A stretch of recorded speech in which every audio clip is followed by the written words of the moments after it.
Hey guys, this is Gamer Cow. Welcome to another Pokemon Trading Card Game History video. Strap yourselves in, this is going to be a gigantic stitched together thing here, because the 2022 rotation is unbelievably huge.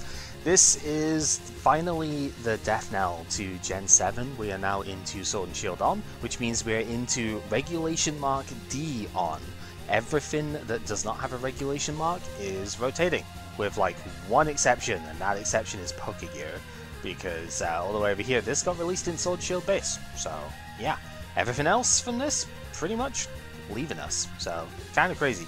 This is going to be recorded in like 3 parts and stitched together here. So if you notice an abrupt change in music and like a fade-in transition or whatever, that's simply because this is too much to do in one recording. I have already tried, trust me, my throat nearly died going about halfway through, so for my own sanity, we are going to do it that way. We have a lot of sets to go over. There's 4 main sets, 2 side sets, and like almost 100 promos to potentially look at, though again, as always with promos, quite a few are reprints. If I don't mention anything that you think should be mentioned in here, then go ahead and just leave it in the comments, because that's always the best way to let other people know as well. And without further ado, let's just showcase the overarching sets that we have here. We've got the team up set, which is the first of the tag team stuff. We have the loss of all the tag team stuff, all the regular GX stuff. Prism Stars, the last vestige of those have already gone. And the fairy type as a whole actually disappears as well here. Since Sword and Shield turned fairies into psychic types for the stuff here, fairy type energy is no longer legal to play, as we do not have any Pokemon that use it as an energy type. That mostly matters in case there's any rainbow energy style effects that, or like, you know, Ho-Oh, that type of thing, which is, or, you know, like the Alolan Exeggutor over here. If we ever get any effects like that that ends up being playable, we do not have access to that type of energy anymore, which is kind of sad. Detective Pikachu does have like 1 card, which I think we might have slightly misplayed. I forget exactly. I'm pretty sure this was played okay actually, but the Mr. Mime we'll talk about as we go. There was a Ditto, which I'm just going to honorable mention here because it never actually saw play, but in theory with like Paragon Z, if there was enough Rainbow Energy stuff, you could do things with it, so that could have been fun. Unbroken Bonds, the Dedenne and Reshizard set primarily. Fire, or the Fire set really, because there was a fair amount of good stuff in here for it. But then the other Fire set, also with Giant Hearth and stuff being in here, is Unified Minds. Absolutely gigantic set, Mewtwo and Mew being the main one from in here, and tons and tons and tons of good stuff in here. So even as relevant as Weavile like just happened in history recording timeline stuff. So yeah, loads of good stuff in here as well. Then we also have not Shining, Hidden Fates. I keep making this mistake because they keep calling them basically the same thing. Yeah, Hidden Fates does not have the shiny stuff in this one because that's largely alternate art reprints that were already rotated when they released. Very stupid the way they did that. But there were unique cards in here as well, and about 3 of them are worth noting, for better or for worse, so we will note those as they come up as well. And then finally, the largest set to date, Cosmic Eclipse. Fusion Strike is the only set I think that actually beats this in terms of raw card count, but in terms of unique cards, I think this one has it. Maybe. No, because Fusion Strike doesn't have alternate arts and stuff. This one does, but it's not too many. Like, there's less than 15 of them, so, you know. They were testing the waters with this, I think, before Brilliant Stars kind of took it over. Or was it Astral Radiance first? I don't remember. One of the two. There's a bunch of promo stuff in here as well. If anything is going to be missed, it's most likely from here, because it's hard to keep track of things which are unique prints and things which aren't. But I think I've managed to bring in most of the relevant stuff, so there is that. 2 new cards actually come out, which I'm pretty sure aren't legal because they don't have the regulation mark. But these are the spiritual successors to last rotation's banned cards, being the Mismagius with Mysterious Message and the Bellelba Bryson Man like control deck out card. They don't do anything too great even if they were playable, but they did eventually retrain them. Honestly, I don't think they should have. I think they should have just made new promo stuff. We definitely didn't need to have like another tag team supporter thing come in anyway, so kind of whatever. So, As mentioned, there are too many cards to note in one go. I think I am up to like 179 total cards at this point. 61 for the Trainer Energy stuff when I realized that Champions Festival actually rotates as well. And then 118 Pokemon right now.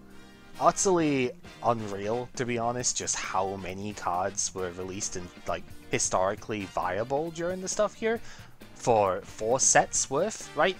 But I mean, that is just the nature of it at this point. We're kind of in that almost shotgun style approach where it's just they print over 200 cards per set. Something's gonna stick historically, right? So yeah, let's just go over what we have here. So starting off, we have Celebi and Venusaur. This card was annoying on first release and then died as soon as Charizard was playable, but it was like fine. It has a GX attack that lets you basically Lysander's trump card your own discard back into deck, so you can reuse all of the healing stuff that keeps this alive. Its status condition things were hit decks on an axis they weren't always prepared for. Sun and Moon in particular was a time where low switch counts were a thing, so it could come up sometimes and be very, very irritating. Almost every Charizard card here, with like the Detective Pikachu one as an exception, were usable one way or another. This Charizard was mostly a theme deck card, but was very funny with the Chandelure deck that we'll mention in later on as well, because it was a funny meme thing. But it was kind of cool. It let you accelerate energy to itself from the deck, did a bunch of damage for all the energies that you discard. There's going to be a Lucario that comes out in this in the remainder of Sword and Shield that does this exact thing as well, so it's kind of neat to see it come full circle.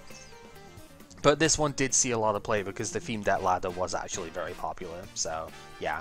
This Charizard, I wanted to separate the Mewtwo and Mew targets, specifically the Pokemon that could only be used with Mewtwo and Mew, but there aren't that many of them, so we'll just mention them as they go. This Charizard was exclusively discarded and used for its Flare Blitz GX attack, but doing 300 damage for 4 energy was busted enough in, you know, the time when that could take free prizes on everything, that yeah, it was well worth it, to be honest.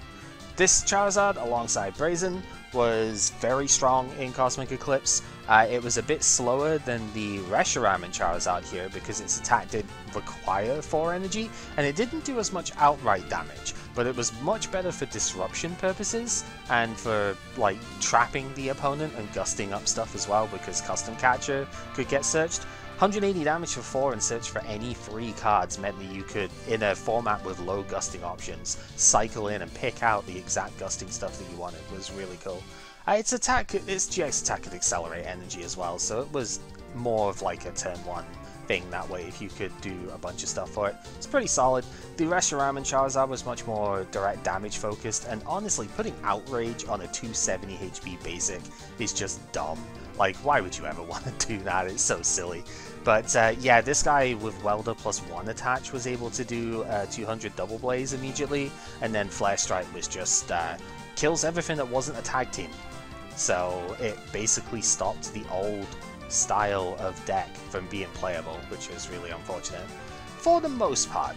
However, the fact that it was so strong meant that it did have some hard counters that we will talk about as we go as well, to lots of checks in format for it.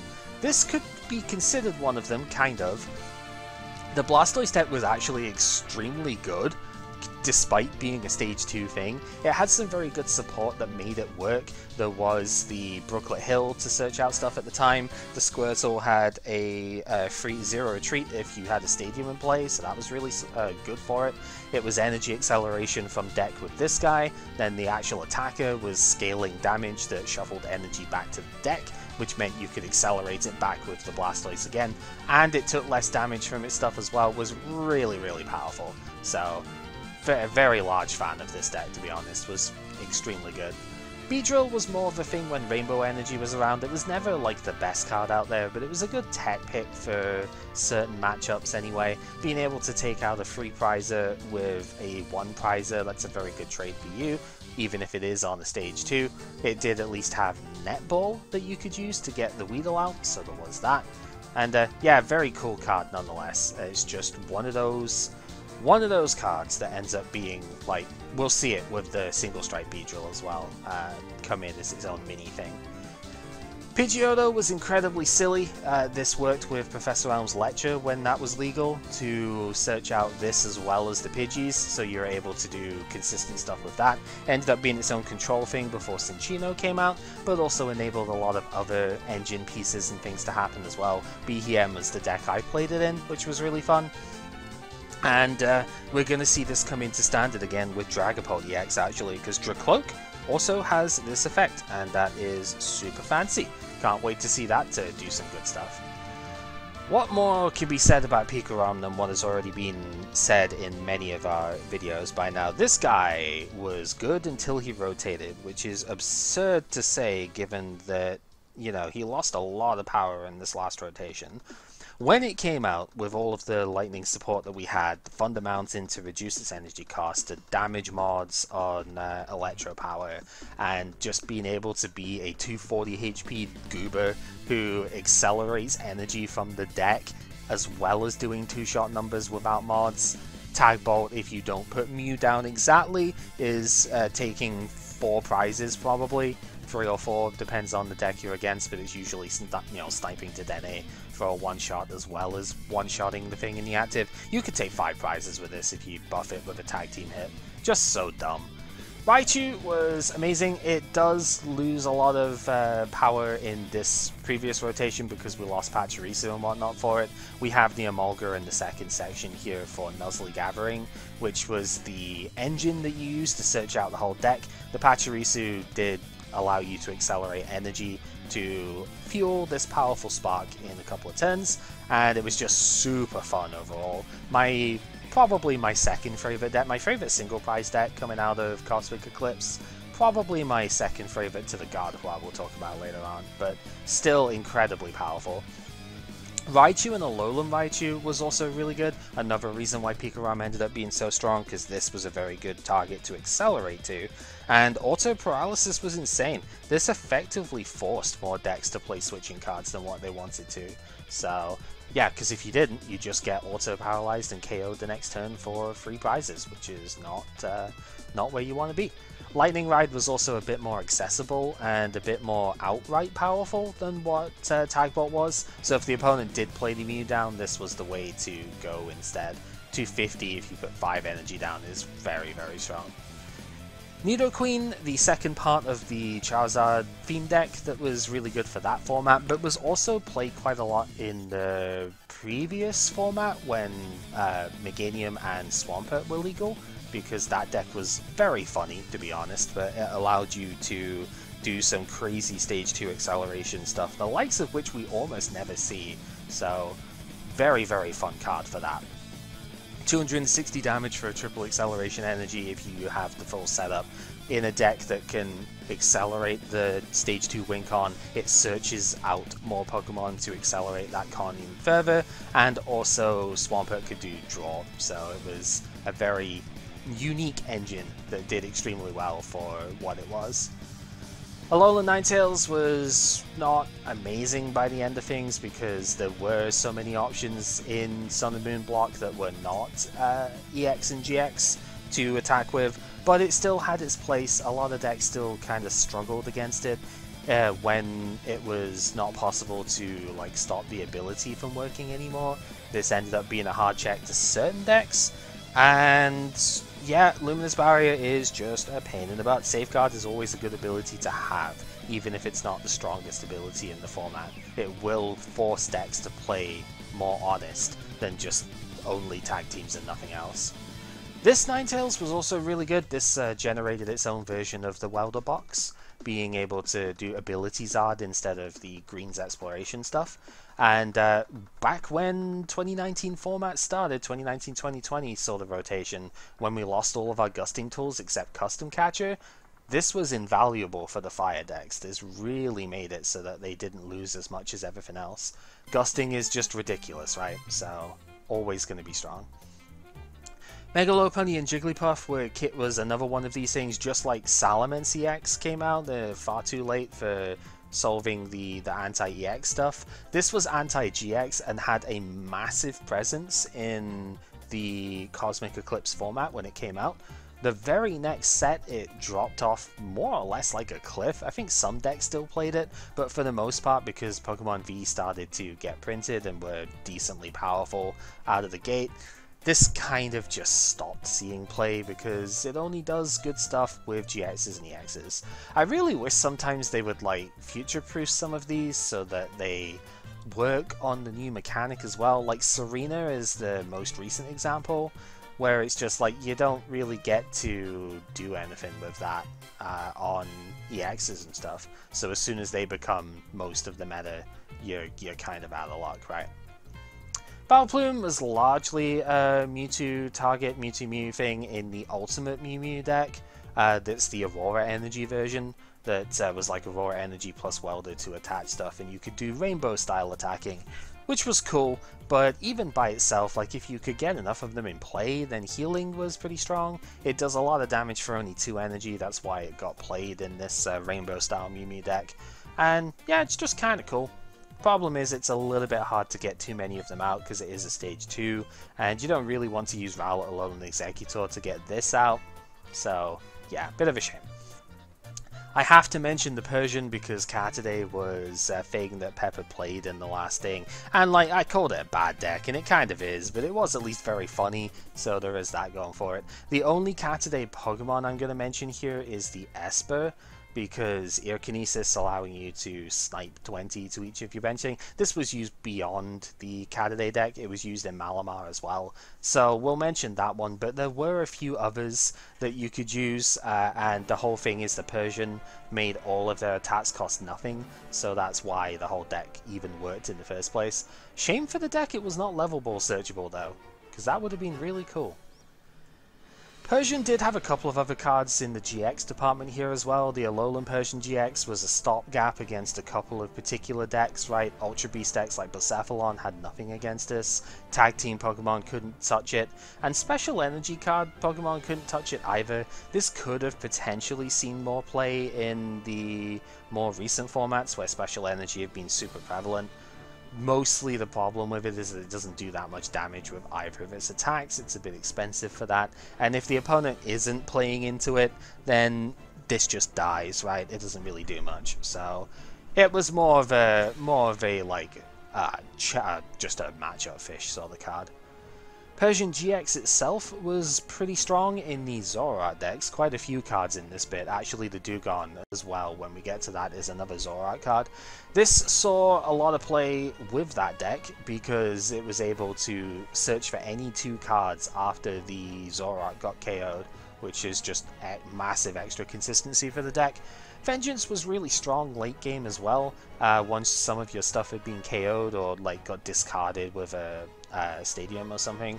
Being able to go 190 for 9 Pokemon in the discard for a triple acceleration energy that the deck was already playing at that point, really strong.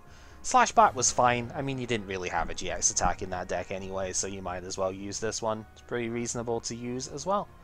Also, Blacephalon decks sometimes played this too, Blacephalon GX, so it was more than a one-trick pony. Arcanine was a really good budget deck for the fire stuff here. This one, honestly, is solid. Like, a single prizer that's got a pretty good amount of HP. It gets above the 130 HP threshold that all the legendaries and stuff tend to have. Grand Flame for a Welder plus Attach is pretty good at preserving energy in play, which is nice, and Heat Tackle just does a ton of damage. Yeah, it puts you in recoil range, which is unfortunate, but 190 is enough to pick off a lot of cards in the era that it was in.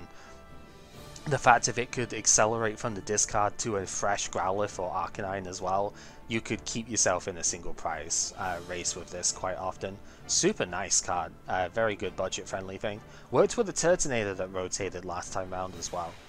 Dugong was mostly used again in the Zoroark thing. It did win, I think it was NAIC is when it came out. It did win one of the Internats. Triple Acceleration Energy, discard that Triple Excel, snipe 60 twice. Kind of eclipsed now when we don't really evolve into stuff a fair bit. So, but pre-tag team, this was unbelievable.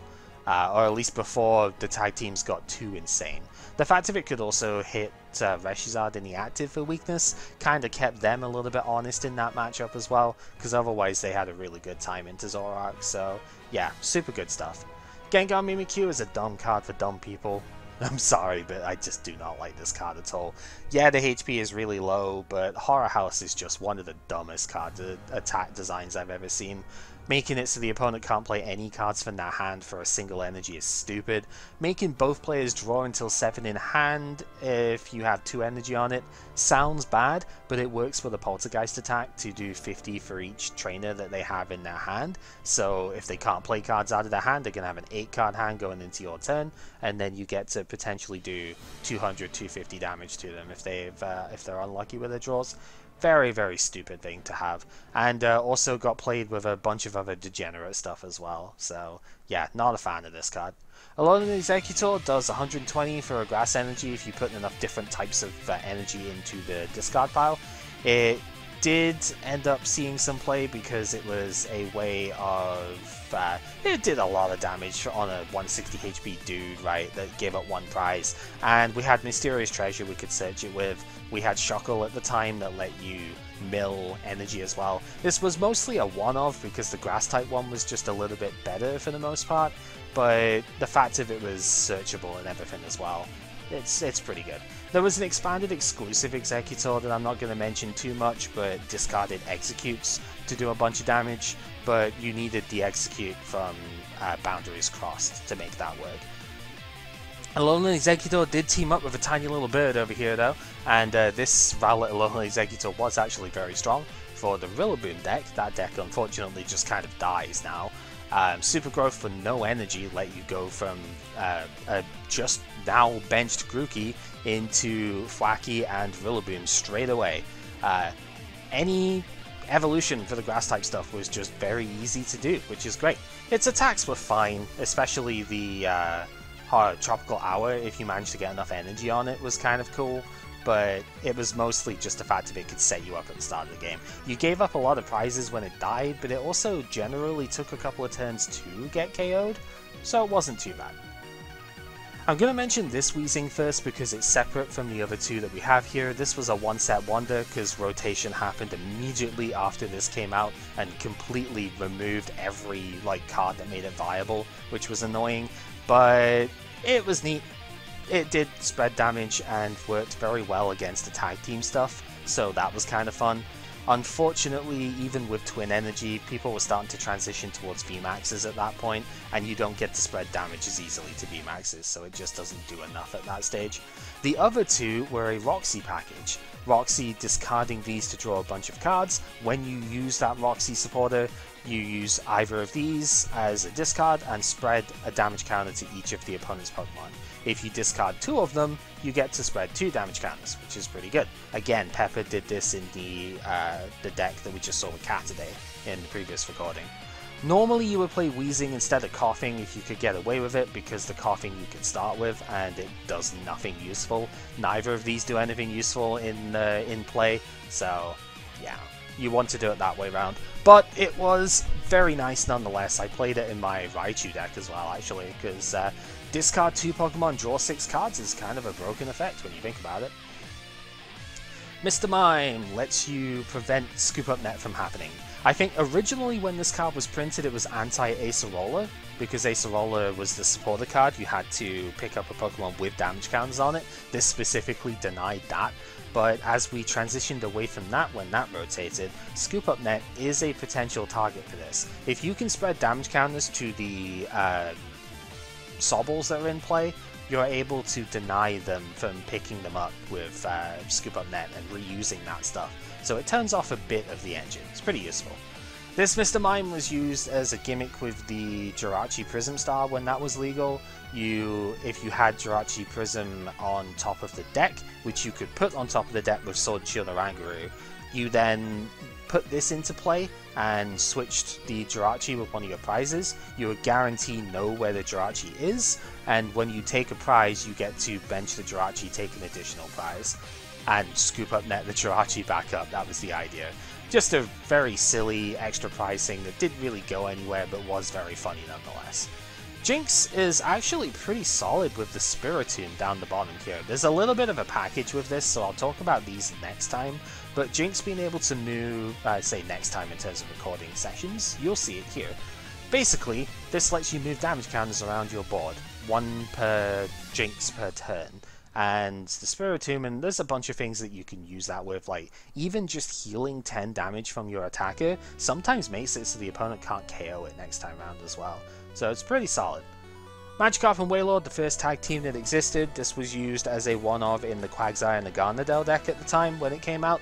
5 energy to do 180 is an awful lot, but you are a 300 HP basic. Yeah, crazy stuff. So you were able to tank a ton of hits. We did not have like any way of full healing it at the time, except for potentially Acerola, which, I mean, Acerola on this would be kind of gross. Like switch it to the bench, move the energy away with Quagsire, Acerola it so you don't have 250 damage in play. Kind of nuts.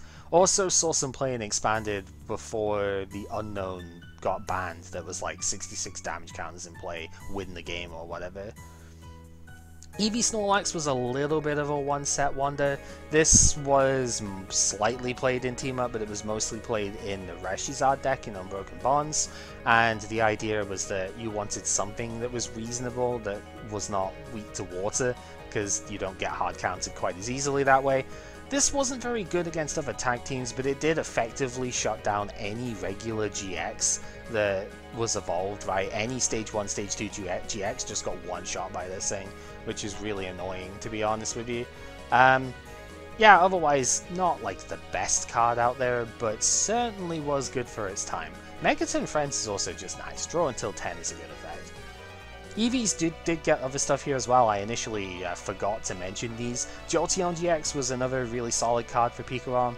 It doesn't do a ton of damage outright, but with Electro Power and stuff, that got built up quite quickly. It's very good early pressure because Electro Bullet is just a good snipe move. And Swift Run GX, just making it immune to stuff, forced the opponent to gust around it. That could be really difficult to do sometimes, so this was really solid. I also personally really liked the Flareon. I don't think this came up too much as far as actual tournament events and stuff go, but I love this card. It does so much damage, it accelerates so much energy too. These were played back when we had the Energy Evolution Eevee, which let you attach a basic from hand and evolve into that same type of evolution from the deck. So Heat Stage could be played on turn 1, which means go in second, you could get 3 extra energy down. Also at this time we had Fiery Flint to search out all of those energy as well. Insanely good.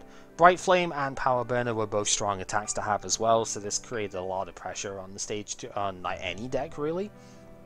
And yeah, fun times indeed. Espeon also got a card here, this Espeon Deoxys of course. Mostly used for cross division, because Psychic Club was a little bit weak, but if it was played in Malamar, you would still do about 130 damage on average with that, so that wasn't completely awful. But Cross Division is insane. Like, 10 damage counter spread for free energy isn't like the best on the GX attack at this stage of the game, but I will note this was Espeon GX's GX attack, right? So it has some precedence at the very least. But if you put 6 energy down on this thing, 20 damage counter spread. Mostly, you would see that in Mewtwo and Mew, because they'd have like Welder plus Attach for a couple of turns, and then spread 20 counters and just decimate the opponent's Malamar board. Absolutely busted card for that. Umbreon also got a good card here. Umbreon Darkrai was very solid, even seeing play right up until my very last Weavile deck here. Black Lance is just pretty respectable, for the time period at least. 150 is 2 shots on other tag teams, 60 snipe can hit Dedenes for a free shot on the bench, which is pretty good. Any 1 energy will lock the opponent's trainer cards with Dark Moon for a turn, but if you can get 5 extra Dark on there as well, you also auto KO. If you can auto KO plus get the trainer lockdown, that's probably game in a lot of situations, unless the opponent already has an established win con on board.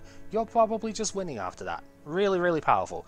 The Weavile was the main thing that was like the workhorse for this here.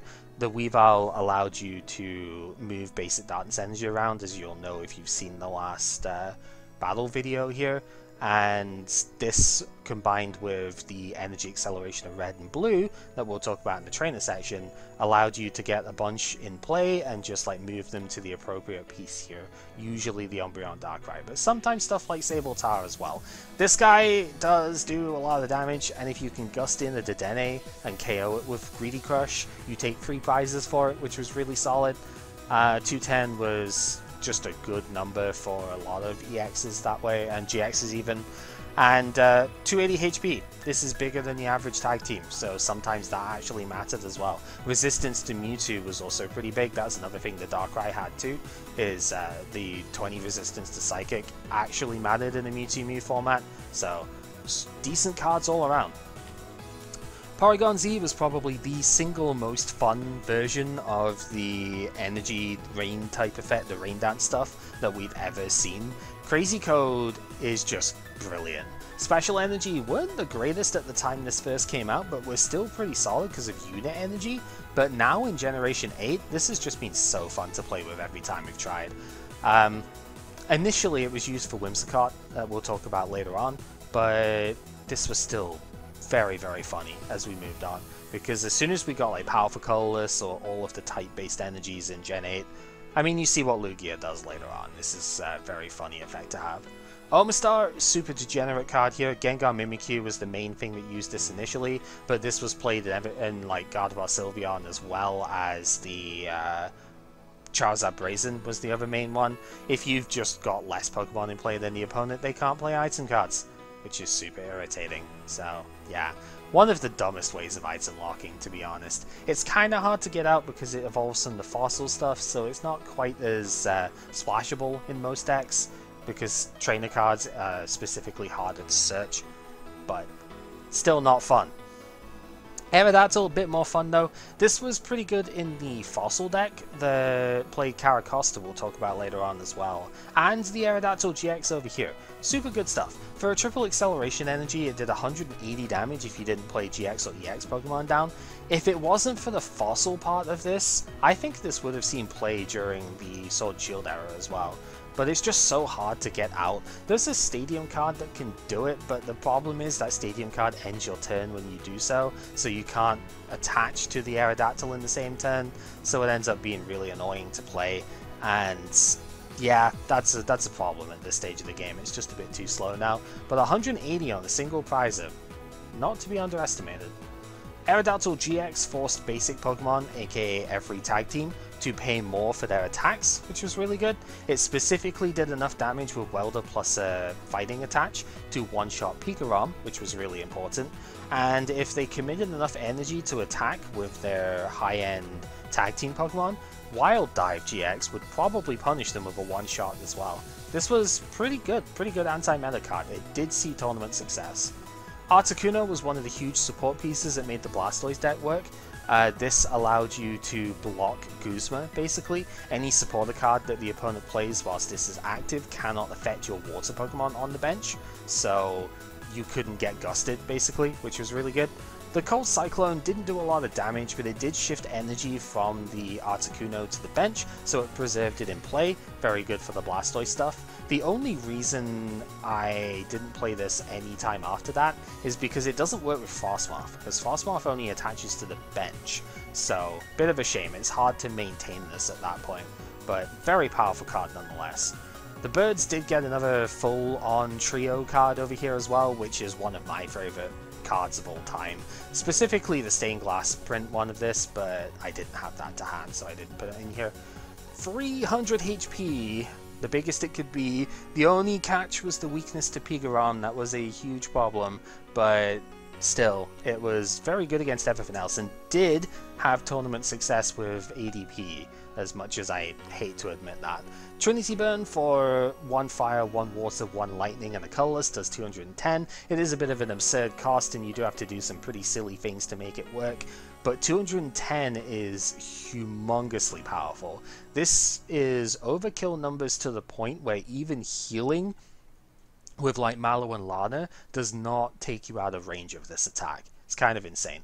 Also set stuff up to just get 2-shot between this and Sky Legends GX, which will shuffle this and everything attached to it back into the deck. But if you could pay for Trinity Wing, snipes 110 on 3 of the opponent's Pokemon whilst it does so. So this literally just wipes out the Malamar deck if they don't put Mew down. So Mew is so important for this format. We'll talk about that in just a sec because it's just down here, and it's crazy how much we're going to miss that. Zapdos was incredibly powerful for its early game aggression. I think this still sees play in Gym Leader Challenge at times as well. That should tell you how strong this card is. 80 damage for a single energy if it went from bench to active during this turn. Super good aggression. The only reason this dropped off is because a lot of our basics just got a lot bigger, right?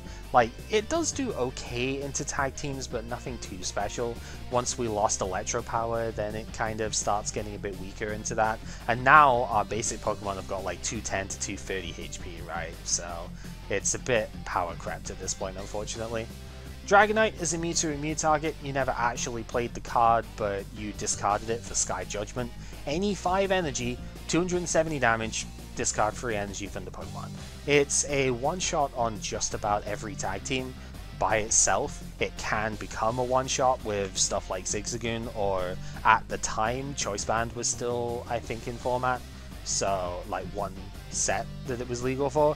So that was cool. You could do a bunch of cool stuff with that. So yeah, one-shotting things for free prizes is fun. Who would have guessed?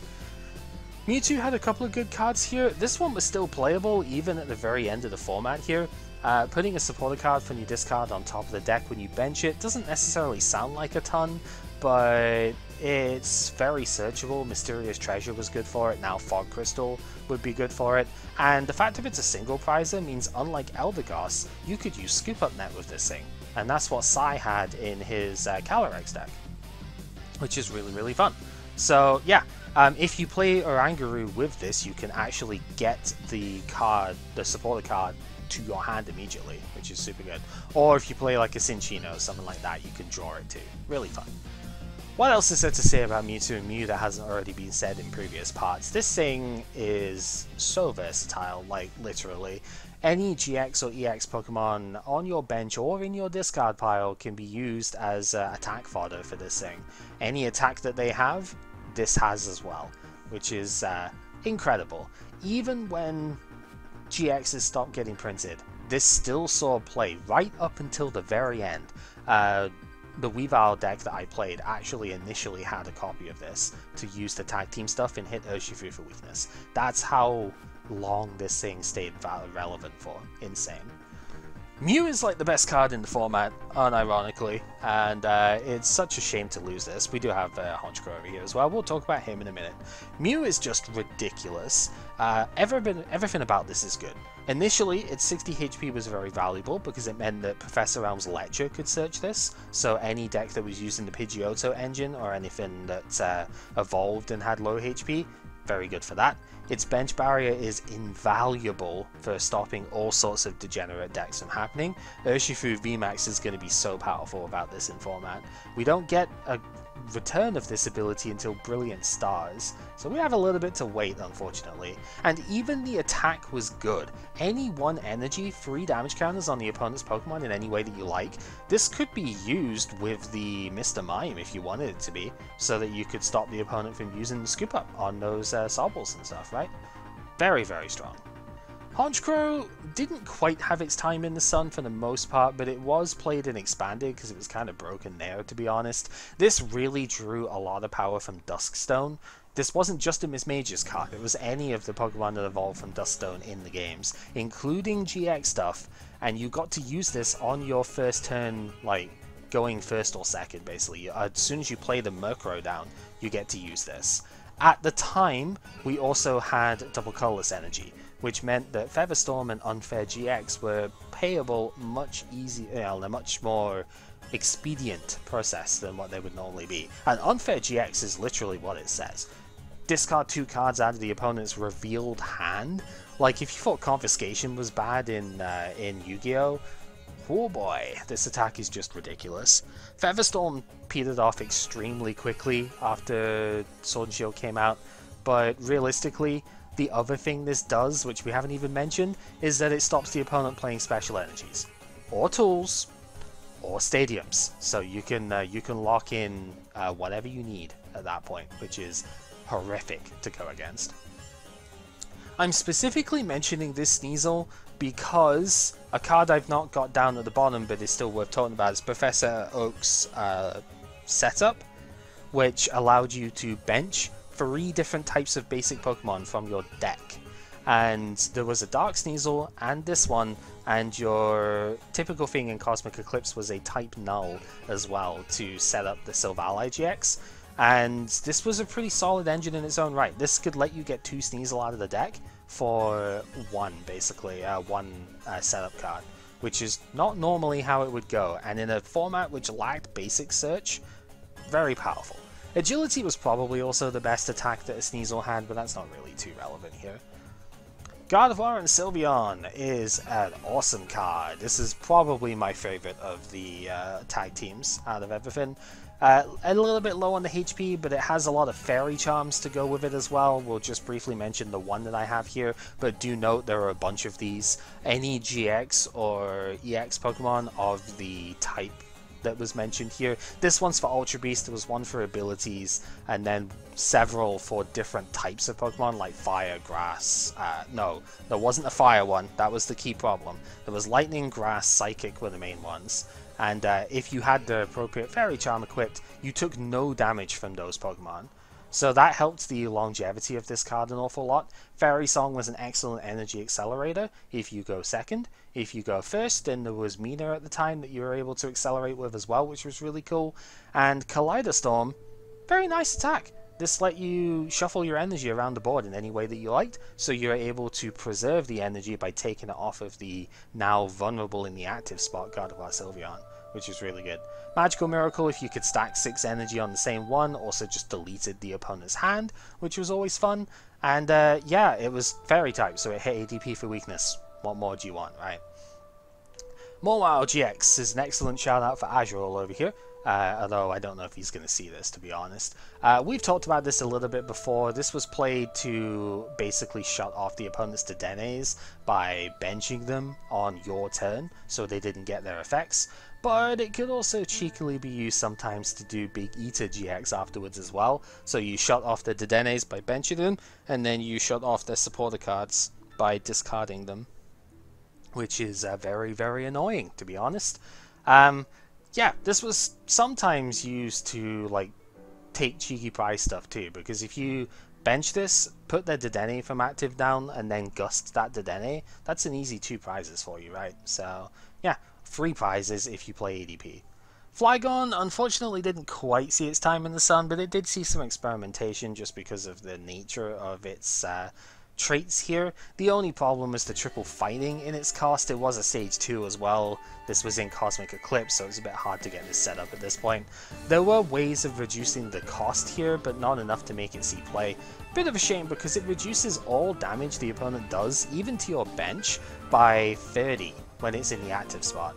So not only is it tanky like Blastoise, but it also prevents spread damage to stuff as well, which is really good. Desert Hurricane, very similar to Tornadus VMAX at this point, which does the same damage as well actually. 240, but it takes triple fighting to do it. If you have basic fighting down, you can use this with Martial Arts Dojo, do a bunch more damage, and Karate Bout can reduce its cost, just not by enough unfortunately. So yeah, difficult card to use, but very cool nonetheless. I'm specifically mentioning Duskull because there's a Dusk Noir in format at the moment, which Temple of Sinnohs the board. It makes special energy not do anything and pay like only grant a colorless energy. This was a way, even if it's a heavy discard, this was a way of evolving into Dusclops on turn 1, so you could get Dusk Noir in play without using Rare Candy the turn afterwards. And sometimes discard synergy is good. Unfortunately, we just lose access to that. Trevenant and Dusk Noir, on the other hand, really annoying card. Good for Malamar, ended up having a dumb Ultra Beast thing with Tag Switch come out in the later days as well. We'll get to that when we talk about the Nagana Del Guzzlord. Night Watch is just a really irritating attack. We had Judge at the time as well, so shuffle the opponent's hand into deck, they draw 4, and then you Night Watch them, take them down to just 2 cards left. And if they don't have an inbuilt draw engine on the board, which most decks didn't at this time, their kind of host. That was just it, and it did 150 as well, so that's kind of cool for it too. Absol was very good at stunting Jirachi, which was its main purpose, to be honest with you, at the time it came out, but it was pretty good against a lot of decks, to be fair. Again, hard switch cards weren't that commonly played at the time. Making your basic, aka tag team, Pokemon pay more to retreat was very irritating to deal with, and it stacked, so if you played a couple of them, then the opponent just had to pay like 6 energy to retreat their Eevee Snorlax or something. Very silly. Frostlass was very specific against the Charizard, but it was very good at doing that. Being able to use unit energy alongside grass Pokemon was pretty good, so it gave that type of deck a very good out to stuff there. There was the Breloom in the set before this that you could use with fighting type with grass energy to out Pikarom, so it's a nice little anti-meta deck there.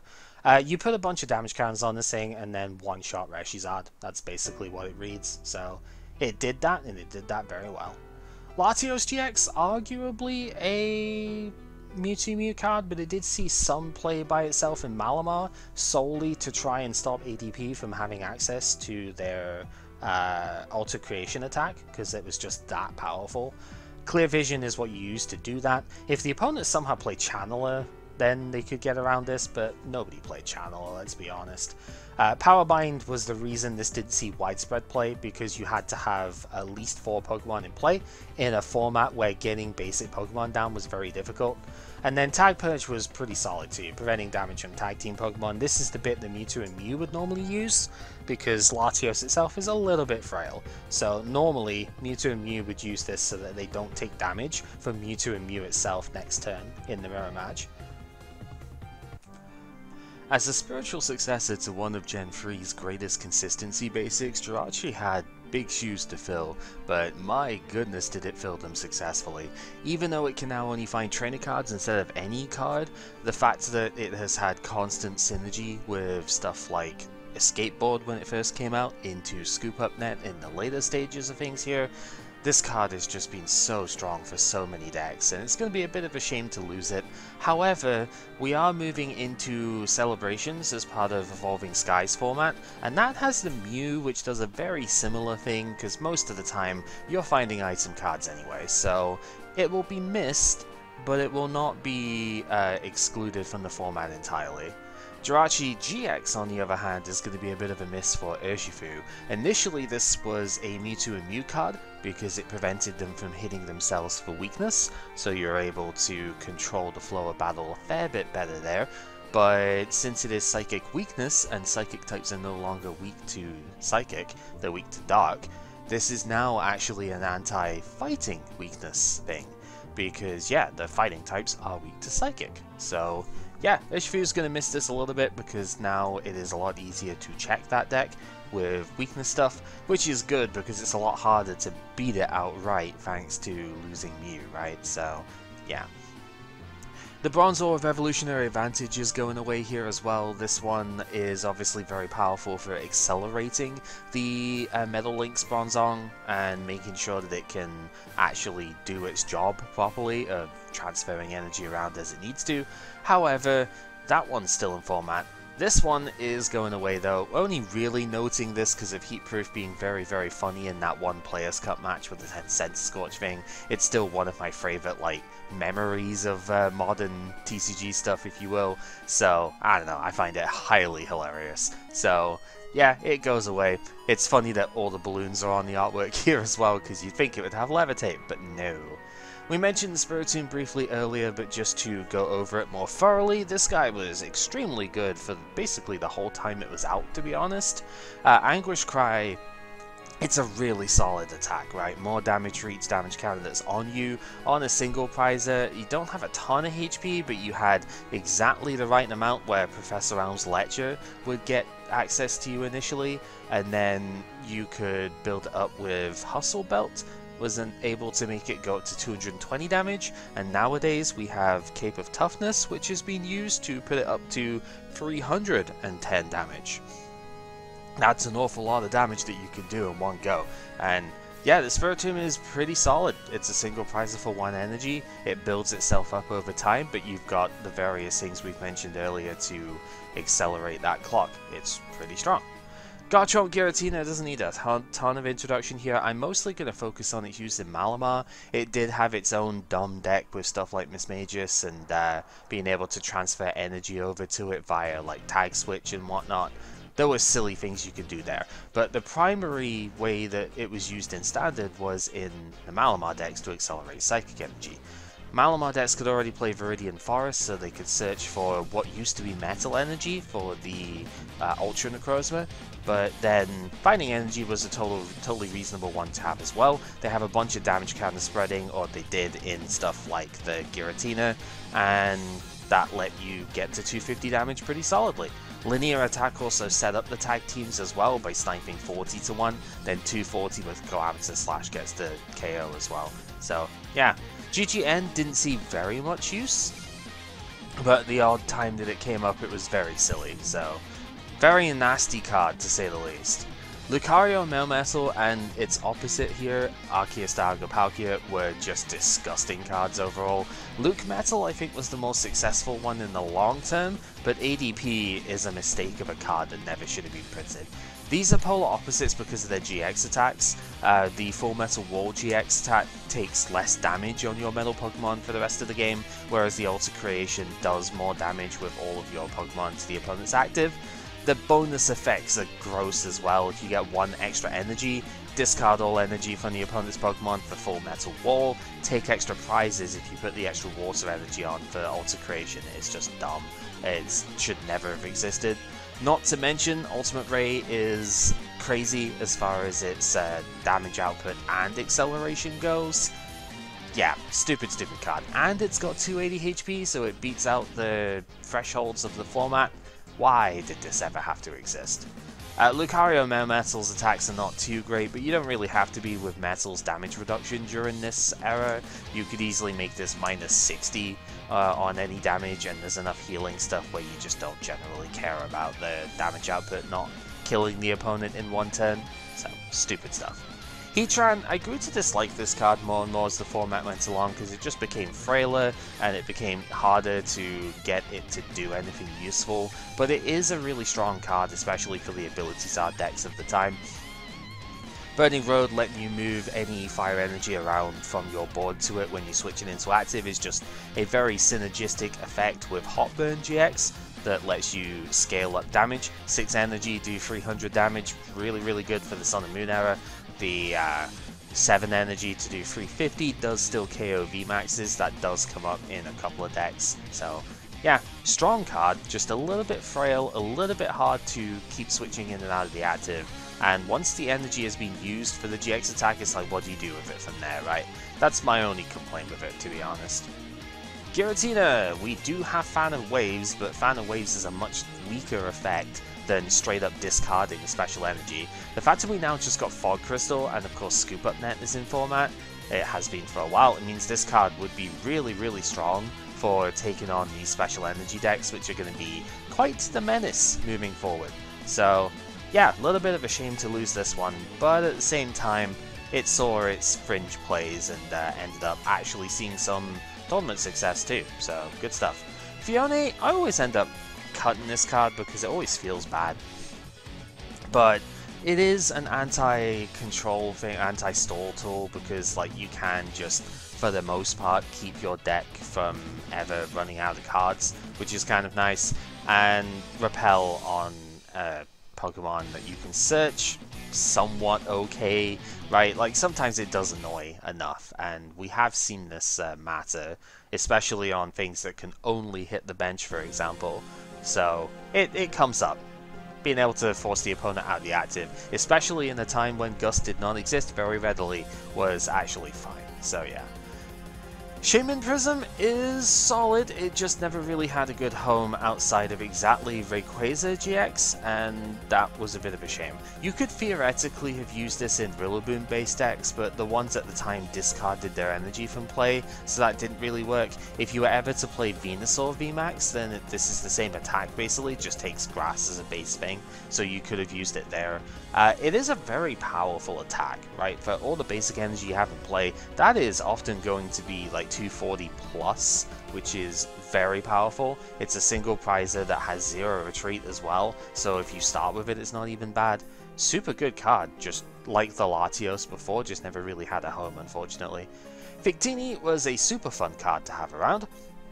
The main place I used this was with the Bird Trio, but also that Milotic Welder thing that's for making the opponent have a ton of retreat and then, you know, forcing this in to accelerate energy. Then the Milotic does a ton of damage based on their retreat cost. It was pretty fun for the time period it was in. Nice cut. Just accelerating 2 different types of basic energy. If you're playing fire plus something, it was pretty powerful at the time, so I enjoyed it. Shame we lose that sort of effect. Excadrill did actually see play, unfortunately, once Oranguru rotated. Shuffle 4 cards and you discard pile into the deck. It is on the stage 1, it's very slow, but it's a control card, and control doesn't really have to play like the fast game anyway. So this did end up seeing a decent amount of success, much to my chagrin. The Excadrill I much preferred is this one. This was really good in the Sword and Shield base set at the very least. 11th hour tackle, doing 180 for 1 if your deck was down at 3 or fewer cards. Very fun stuff to have. Drill Bazooka ended up being super good to get to that point, and you just played a really fast aggressive deck with Ordinary Rod existing as well. You could recover this stuff pretty quickly. Ordinary Rod, Brock's Grit. Now you would probably play Clara for this as well, actually. So yeah, single energy does really good fighting weakness stuff. Pika Realm was huge at the time. Good card to have. Whimsicott is a bit more of a fun card, to be honest. This was really cool with the Porygon Z, being able to attach as many energy as you wanted. We had the unit energy as well at the time. It's triple acceleration compatible. It does 30 more damage for each energy that's on it, so that's kind of cool. Like, you could get up to 270, 300 if you needed to. It's extremely frail at only 190 HP. It did have a non-GX in line that could search for any one card. So if you could get enough Cartony in play, you could get the Rare Candy search straight from the deck. Or you could use Toy Box for that, which is just Algorithm GX off the old Metagross. Really cool on a stage 1, actually. The main reason you would even consider this, though, is that ability is gross. If it takes damage, you flip a coin and prevent that damage if you get heads. If you could not disable this ability if you weren't playing Power Plant in your deck, you might just lose because the opponent flipped heads, but they're like twice. And that's just what Whimsicott did. Very funny. Caracosta, mentioned this briefly with the Aerodactyl above. This was a main part of the Fossil Box deck that Sai played before. It did very well in, what was it, 2019, I think, when the Stadium came out. It's pretty cool. Prevents the opponent from having any tool card effects in play, so Spell Tag was huge at the time, and Skateboard was huge for the Jirachis, so this turned off all of that, which was very solid. Aqua Impact for fighting plus Welder did just enough damage to one-shot Reshizard even, because it did have a free retreat cost, so 140 damage times 2 for weakness. So you had that, you had fighting type coverage with the Aerodactyl GX, you had generic 180 on a single prizer as well with the regular Aerodactyl. It was a surprisingly competent deck, to be honest. Greninja and Zoroark. I played this as a very funny Hat Lady deck, but realistically you would probably play this with either like Red and Blue Weavile, or you play it for the GX attack, for the Dark Union attack, to stick this Incineroar in play. The Incineroar didn't really see play outside of this deck, but it did accelerate up to 3 darkness energy from your deck to itself by putting damage counters down on it. It was a bit too slow at being a stage 2 by this point, and its attacks weren't really too impressive, so you didn't tend to see it outside of that. Sometimes as a Mewtwo target, because discard the special energy is a good effect to have, right? But it was mostly used with a Greninja Zoroark because Zora Ninja actually has Dark Pulse as its main attack, so it does more damage for every Darkness Energy that's in play. This was the fastest way of accelerating a ton of Darkness Energy into play. You get 6 onto the 2 Incineroar, plus the 2 for this guy that you needed to pay for its GX attack. That's already a ton of damage in play. So yeah, it's frail at 250 HP, but there were ways of using it to be quite damaging. Sawsbuck, noting this one because of the stupid Dull Stall thing that came out for blame Joe Brandon, Omnipoke for that. Joe Bernard even, sorry.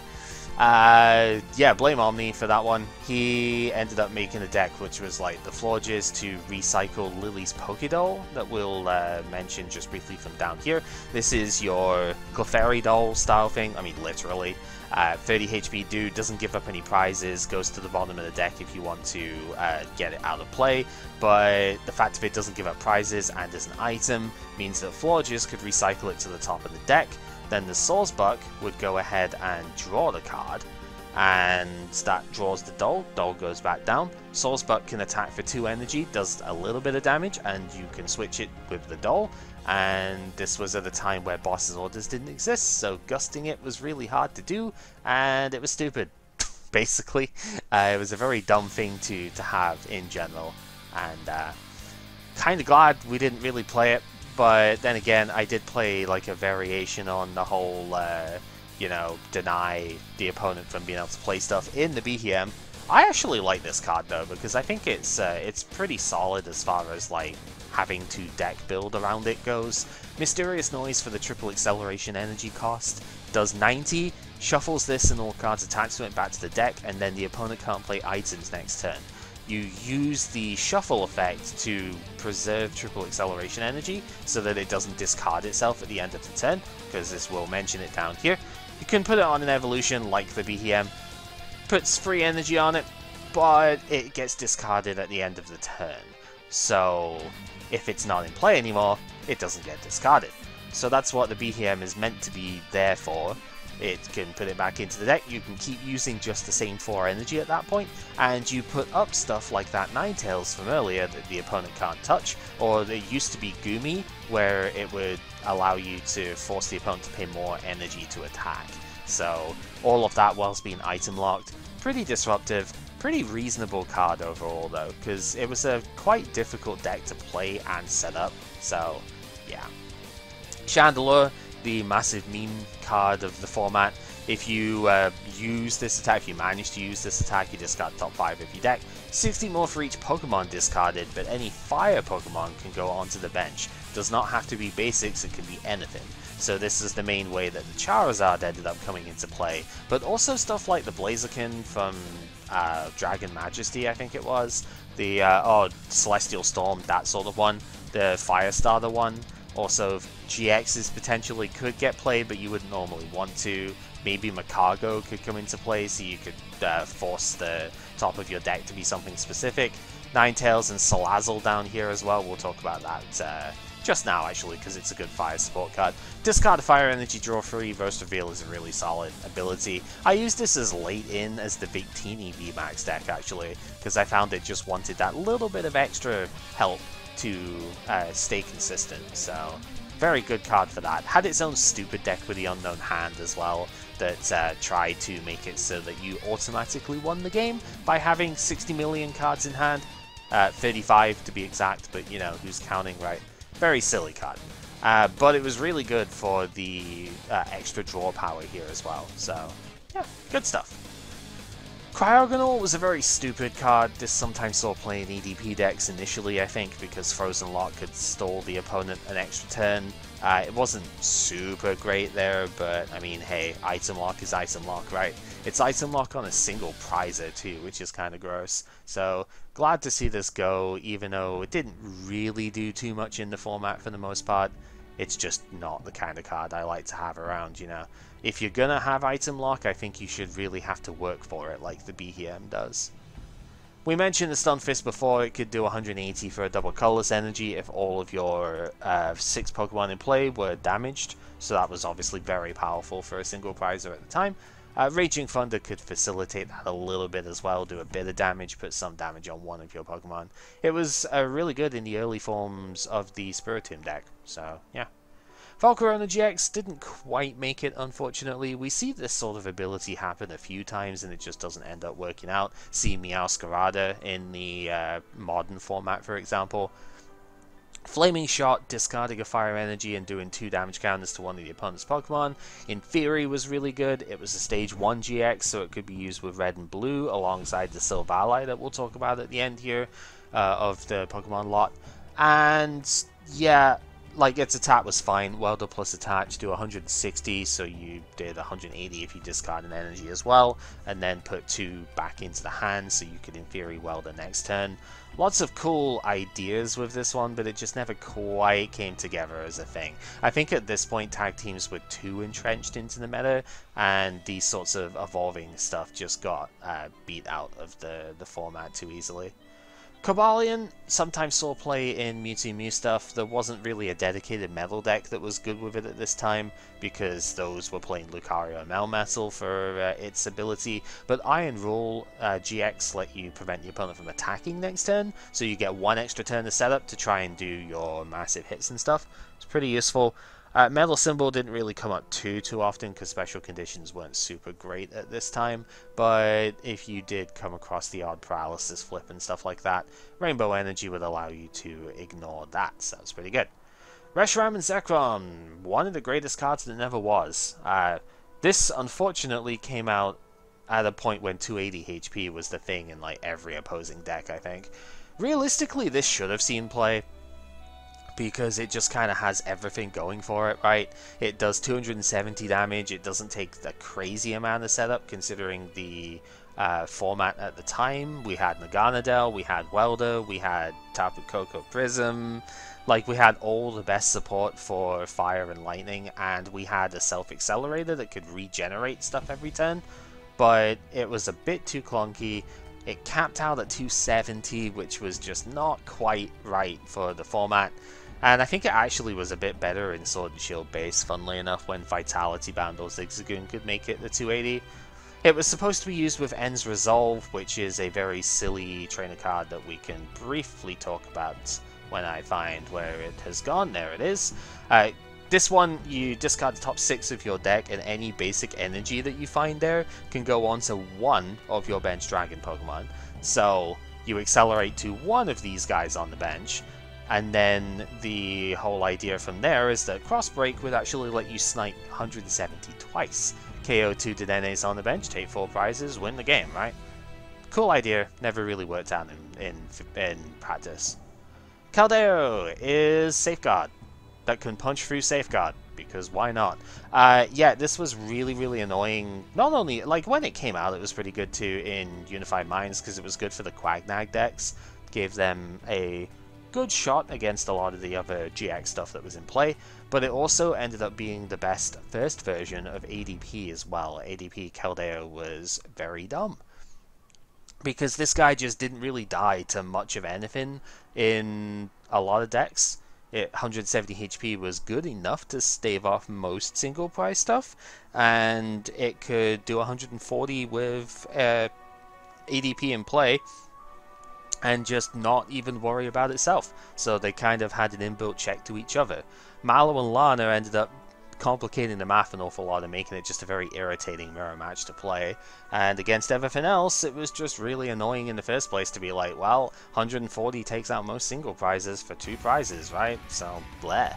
Resolute Blade did come into play a little bit later on, even after the GXs were no longer the main mechanic, because 250 damage for a GX attack did actually matter at times. So, yeah, funny card.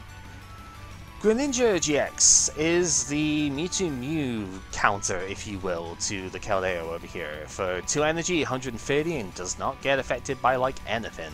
Unfortunately, not weakness as well, so this was not a good Reshizard answer, but it was pretty solid to make sure that Mewtwo Mew had a way of beating Caldeo, so long as you played Rainbows or Water in some description.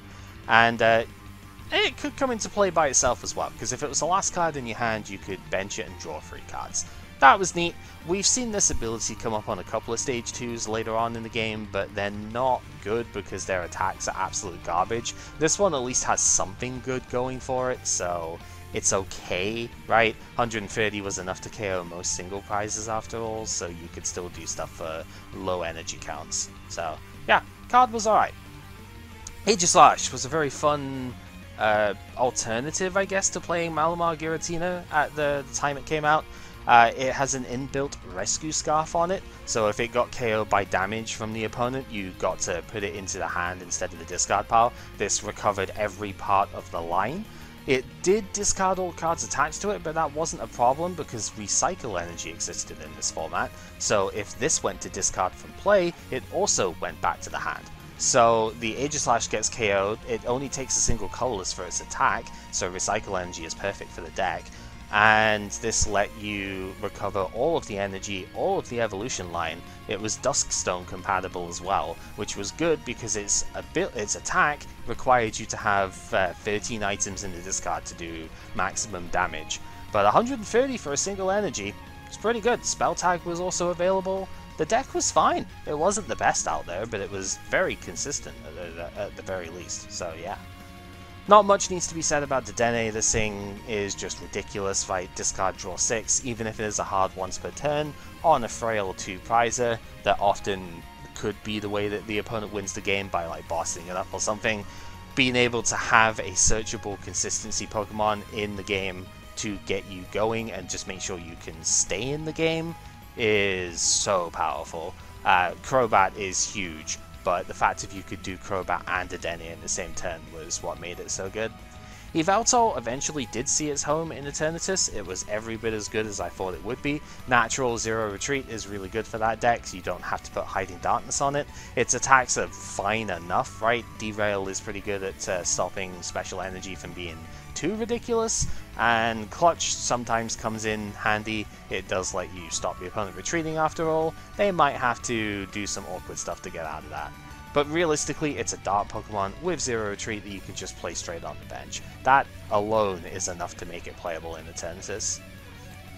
Hooper was pretty reasonable in a lot of decks. It was specifically good against Malamar when it first came out, because 10 plus 20 for each Pokemon the opponent has with an ability in play was fantastic against that deck. Giratina was weak to Dark as well, so this could be very good against Tinas.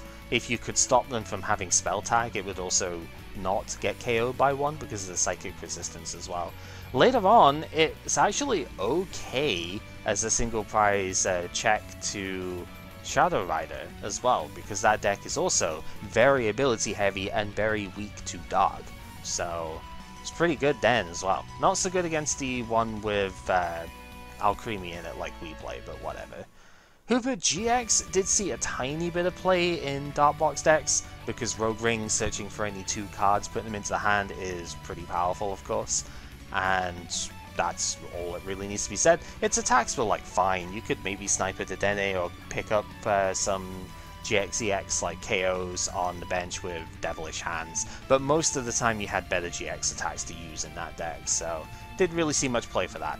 Ends up being a bit too frail to rely on for stuff like Eternatus, because 2 prizes for a 190 HP dude is weak to the same type as your main attacker, not really super good, so didn't really see too much play later, but was very good for the early stages of Dart decks. Volcanion was one of the workhorses of the fire stuff. This allowed Greenzard in particular to be competitive.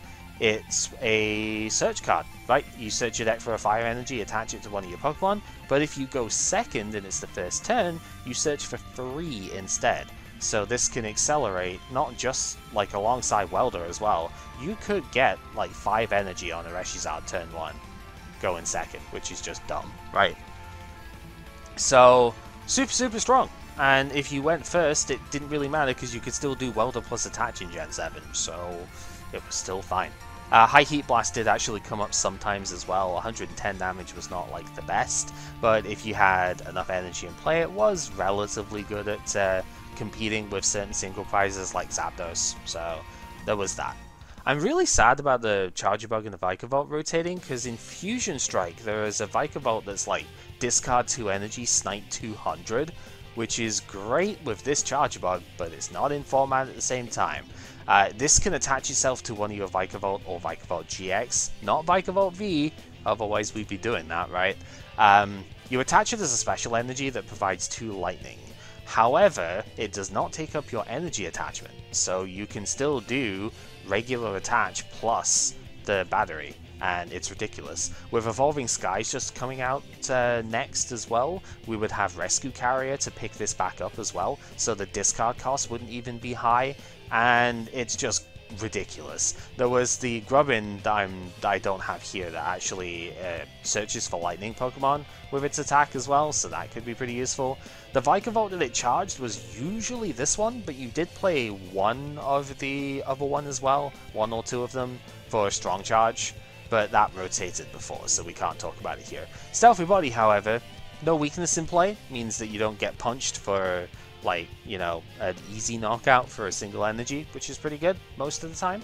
And Electric Cannon does 220 for triple lightning and a Colorless if you discard all the lightning. So this is why you played it with the other Vikavolt, because it accelerated grass energy as well as lightning. So you go grass lightning from deck, 1 Charger Bug to this thing, discard the Charger Bug and the lightning, and 220 with Electro powers and stuff. Very, very powerful card. Yeah, bit of a shame we don't have access to this in the next format. Oricorio GX was pretty good for the single prize decks, or like one of them, I guess. But yeah, when this was in play, you just got to draw 3 cards whenever one of your dudes got KO'd last turn. Yeah, good stuff. We're going to see this on the Fezandipity GX as well, actually, coming out soon. So that'll be fun. It's not a GX, it's an EX, but you know what I mean. Fezandipity 2 Prizer coming out soon is going to do this too. Its attacks weren't very good, so we didn't really use it for that. But yeah, I played it a couple of times this round, actually. It's been pretty solid. Lycanroc GX was mostly used as an addition to Bloodthirsty Fangs, Bloodthirsty Eye, I think it was. The Gusting one from Midnight Lycanroc for all the way back at the start of Sun and Moon. However, this one was still pretty cool. Like, discarding energy from the opponent's active when you evolved into this thing is solid. Its attacks aren't super good, but it was used in Zoroark decks at the time, so, and Buzzrock as well. Still ended up being pretty strong. Silvally never really saw its time to shine. It did come up in a couple of decks from time to time, but for the most part, it ended up being very underwhelming for a draw card like this. Like, we see Bibarel gets used all the time, and we saw Artillery got used all the time. Same ability here, right? Except this one's on a 2 Prizer, and I think that's the problem, really. Its attack is also very underwhelming, like 120 if you play a supporter. Yeah, it's for 2 colorless, but really, it's not particularly good. Silver Knight was decent against the Ultra Beast decks at the time, but there was only one of them realistically, so like certain decks had Ultra Beast, but they weren't really that prevalent. So take that as you will, really. Yeah, it's hard to say, because like Titan Null has 100 HP, so it's kind of weird, right? It was a bulky basic, it had a very good power here. It was maybe just too risky. We already had like Dedenes and stuff clogging the bench, so maybe it was just not good enough to play at that point. Mimikyu! I love this one for the Gardevoir Sylveon deck because my Mina based acceleration thing, this gave me like half a chance against Reshizard by being able to copy the 230 attack that they, Flare Strike that they kept using, but yeah, it was not quite enough in the end, but it was still good. Like, Copycat being able to steal a ton of very valuable attacks on a single prizer in a deck that's predominantly free prizing all the time, it's good. And I mean, we saw this with a Psychic one, which I think rotated last time round. The Psychic one saw a ton of play because of Malamar, right? So yeah, strong card. This Mimikyu was really good against Mewtwo and Mew specifically, if you spread a bit of damage to them via like Giratina or Zigzagoon or anything like that. GXs with damage counters just did not have abilities, so Mewtwo and Mew could not do any attacks whatsoever. This actually forced Stealthy Hood into Mewtwo and Mew decks, because otherwise they would just not be able to attack, and that was very funny. Drampa was the anti-Keldeo tech in ADP Keldeo initially, because if you just hit them for 140 every time, then you're going to not be able to win because of Mallow and Lana. But Drampa let you do 140 without ADP if you put two different types of basic energy on this thing. So once you have used Alter Creation, that is 170 damage, which perfectly KOs the Keldeo. Takes 3 prizes off of it too. Only gives up 2 prizes in return, so it ends up making the prize math like super good, because then you just go Gusta Dedenne, Ultimate Ray, KO the Dedenne, win the game. So yeah, very strong card to have in that mirror specifically. There are a couple of other places you could consider using it. 140 is still like reasonable numbers, so you could maybe do Welder plus attach a different type of energy to do its attack as well. That's kind of cool. But it mostly only came up in the one place. But that one place was so good that it's worth mentioning. Tapu Koko Prism is insane. The last of the rule... I guess this is funny that Path to the Peak actually shuts this off as well, because it is a rule box Pokemon after all. But being able to accelerate 2 lightning energy from your bench to different Pokemon, like, that's just busted, right? The last vestiges of the lightning support does go away here. This is a huge upside for a lightning card, so shame for them I suppose, but they've been so good for so long, I think we could take a bit of a break. Tapu Fini was specifically good against Blacephalon, mostly Blacephalon GX, but it was any deck could have like a check to that if they were struggling with that matchup. Being able to pay 1 energy to do 100 water damage to them meant that you could one-shot the GX for 2 prizes, which was pretty good. Solgaleo Lunala, I'm not going to really talk about Lily's Full Force in the bottom bit down here because it isn't very good, I'm afraid. Nothing played it really, but Cosmic Burn was still pretty good for the Malamar deck. 230 for 4 energy that did not discard your energy was pretty good. It's a bulky thing here as well, so it could survive a lot of hits. Was a bit vulnerable to Mewtwo and Mew, unfortunately, and Light of the Protector did require Lily's Full Force to be played. You got a blanket agility on all of your Pokemon, which was really cool. Just, unfortunate that it's not capable of that really, because the card that you have to play is not good enough to see play. But still, this was a stable attacker for the deck that did a lot of damage, so it did sometimes see play. Low retreat cost for something like this too, very good. Pheromosa Buzzwole had a bunch of tops in Japan, but unfortunately came out at the same time as Reshizard over here, so it really didn't see its time to shine in our format. Its attacks and stuff all read very good though. If it wasn't for the fire weakness, this card would have been insane. And it still saw some play because it's just that kind of good, right? Jet Punch we know is a really solid opening attack, especially on something as big as this. Elegant Soul does a lot of damage, does have a downside to it, but that is totally fine. If you switch out, that downside goes away. And Beast Game could take extra prizes. A lot of extra prizes if you somehow got enough energy into it, but extra prizes nonetheless. Pretty good card. Guzzlord also took extra prizes, and this one did see a decent bit of play in the Weavile decks, basically being Lugia EX from all the way back in Plasma Storm, but you don't have to discard energy this time. It's a 150 HP single prize basic too, which was just nasty. So yeah, very strong card here. 120, I mean we see this with Ampu very much now, right? And that's on a 2 prize, and it still sees a ton of play. Naganadel Guzzlord is a stupid card for stupid people. Okay, that's not quite true. Sai played this and it was very funny. It was just like irritating as all hell because it's just like if you pop off, then you've just got it, right? This took advantage of Mismagius in order to fuel Beast Ring to get yourself down to 4 prizes, then Beast Ring to accelerate to this immediately, and 280 HP, super bulky, 180 damage, enough to 2-shot everything in the format. Chaotic Order just read take 2 prize cards at the end of the game, which was really dumb, and it could also heal itself as well. Like you could combine this with Mallow and Lana to heal 180 each turn, just gross stuff. Very, very nasty. Marshadow still had a couple of good cards here as well. Resetting Hole was a very powerful effect to have. We are going to replace this with a Pumpkaboo in Evolving Skies, but that only works when you bench it, which means that it's not as versatile. Obviously this can get discarded at any time and be able to go ahead and delete the stadium card, was super good for chaotic swell removal actually, so that was a thing. It was also good against Buzzwole GX when it first came out as well, because Red Knuckles with a choice band allowed you to one-shot that for a single energy of any type, so good counter to that as well, which is good because that deck was insane at the time, so yeah. This Marshadow was really good for Malamar decks. As you'll notice, there's quite a few Malamar techs and stuff on here, even though that card did rotate in the previous season. A lot of these came out at the time when you were still able to play it, so yeah. Shadow Imitation is a straight up copycat effect, like it's a metronome, if you will. It just lets you take the opponent's attack, so long as it's not a GX attack, that's fine. They didn't have to use it the previous turn, that's the advantage over the Mimikyu. Disadvantage is it takes more energy, but it's okay. You could make that work in Malamar. Free energy was their bread and butter after all, so yeah. Naganadel GX was really good as well. Like, we did lose the other one in the previous rotation, but this was great for a bunch of reasons. The first obvious one is Mewtwo and Mew.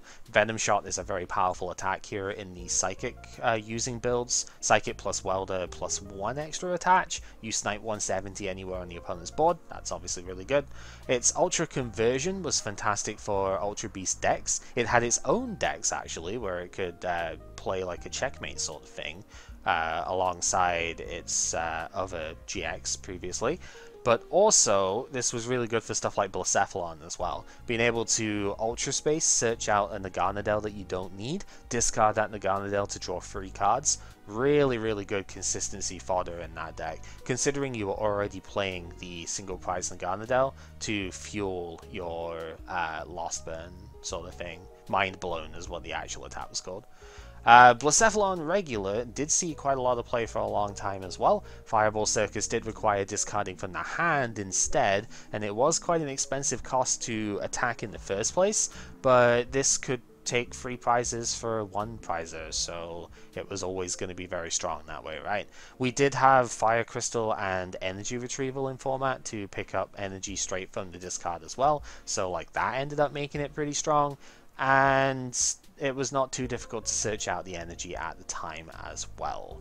The main problem I think with this was the loss of Wishful Baton. Until we got experience share back, it was really difficult to preserve enough energy in play, because if you had to Welder every single turn, that meant your card drawing options were very limited. You only got to draw 3 per turn after all. You really would like to research or something to draw more, so it was a little bit difficult to keep attacking for that amount of damage, but realistically you only needed 2 effective attacks in the game, so it could definitely work out. This Blacephalon is also a very good Malamar card, being able to put 4 damage counters on the opponent's Pokemon for 2 energy in any way that you like. Not the strongest thing out there, but if you played it on your 3 prize turn, and Malamar decks would play single prize only at this point for the type of deck this was in, you could put 12 damage counters down instead. And on a single prizer, that is just gross. This also had synergy with Lucamine Prism when that was legal, because if you had only Ultra Beasts in play, none of your Ultra Beasts could take damage in the turn that you are on, like you are on your free prize turn, and that meant you could do this attack twice in a row. If you could put 24 damage counters down on the opponent, oh boy, it's gross. So yeah, that's super strong. Melmetal is the final Pokemon to talk about here, and is the last of the Mewtwo and Mew specific cards. This I used in the Metal Mew Mew deck as a stable attacker. It did 190 for 4 energy and could scale further up if you had more energy, say like Timeless GX was used or whatever. So that was kind of cool. It let you keep energy in play, which is something that the other heavy hitting attackers did not allow you to do. Think that Dragonite mentioned before. Yeah, it does more damage, but it discards all the energy as well. That wasn't always too reasonable to do. You sometimes just needed to hit for enough and then keep that energy for the turn after. So it was a good attacker. It did not ever get to come into play because we didn't play Meltan, but that was fine because it meant that it was not a liability in play either. Super good card to have. Finally, let's go over the trainer energy stuff that printed in this era, because good lord, there's just so much to go over here. There's so many good cards, even with the ones we've already talked about. Champions Festival is something I just briefly want to mention here because it does actually rotate since we have not had Worlds for 2020 or 2021. It comes back as the 2022 promo, so by the end of next season we will actually have access to it again, and it does see some play.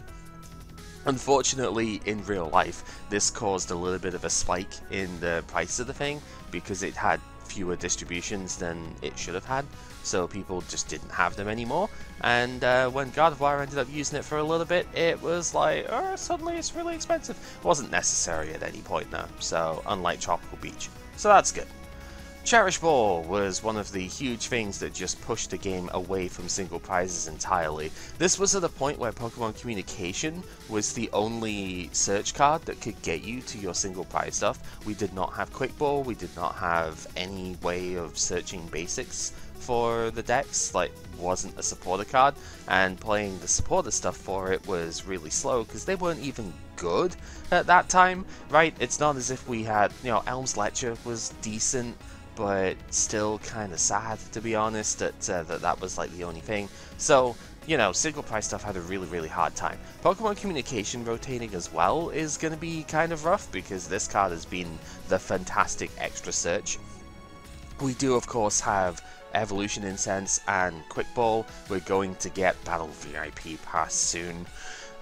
So it's not as if we don't have any search for stuff here, but Pokemon Communication being the extra copies of stuff has been super useful in the last like 2 rounds worth of decks I've played, so it's going to be a real shame to lose that as well. But Cherish Ball being able to search not just Dedenne but also any GX is like, they had consistency, single prizes didn't. That's why you had to play GXs and stuff. So yeah, real shame. Chip Ice Axe is one of the grossest cards I've ever read as far as item stuff goes. I have no idea why anyone thought it was a good idea to allow the player to manipulate the top deck of the opponent in a format where they had Oranguru to recover this thing, and later on Excadrill to shuffle it back in as well, but it was like, why was this ever printed? Why was it ever a good idea to do that? This sort of thing is what like stage 2 abilities should be for, right? That's what we see with the Orbeetle, and it doesn't see play because it's too slow. That's how it should be. Stupid card.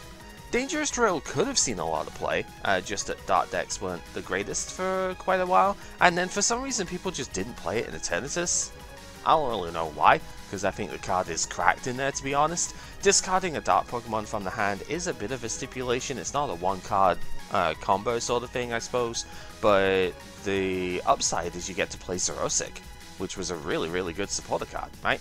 Tool card, Special Energy, or a Stadium card in play. Super good. Stadium card stuff was also pretty strong because of the Chaotic Spell stuff down here, right? So, yeah, really good card. Shame it didn't see more play.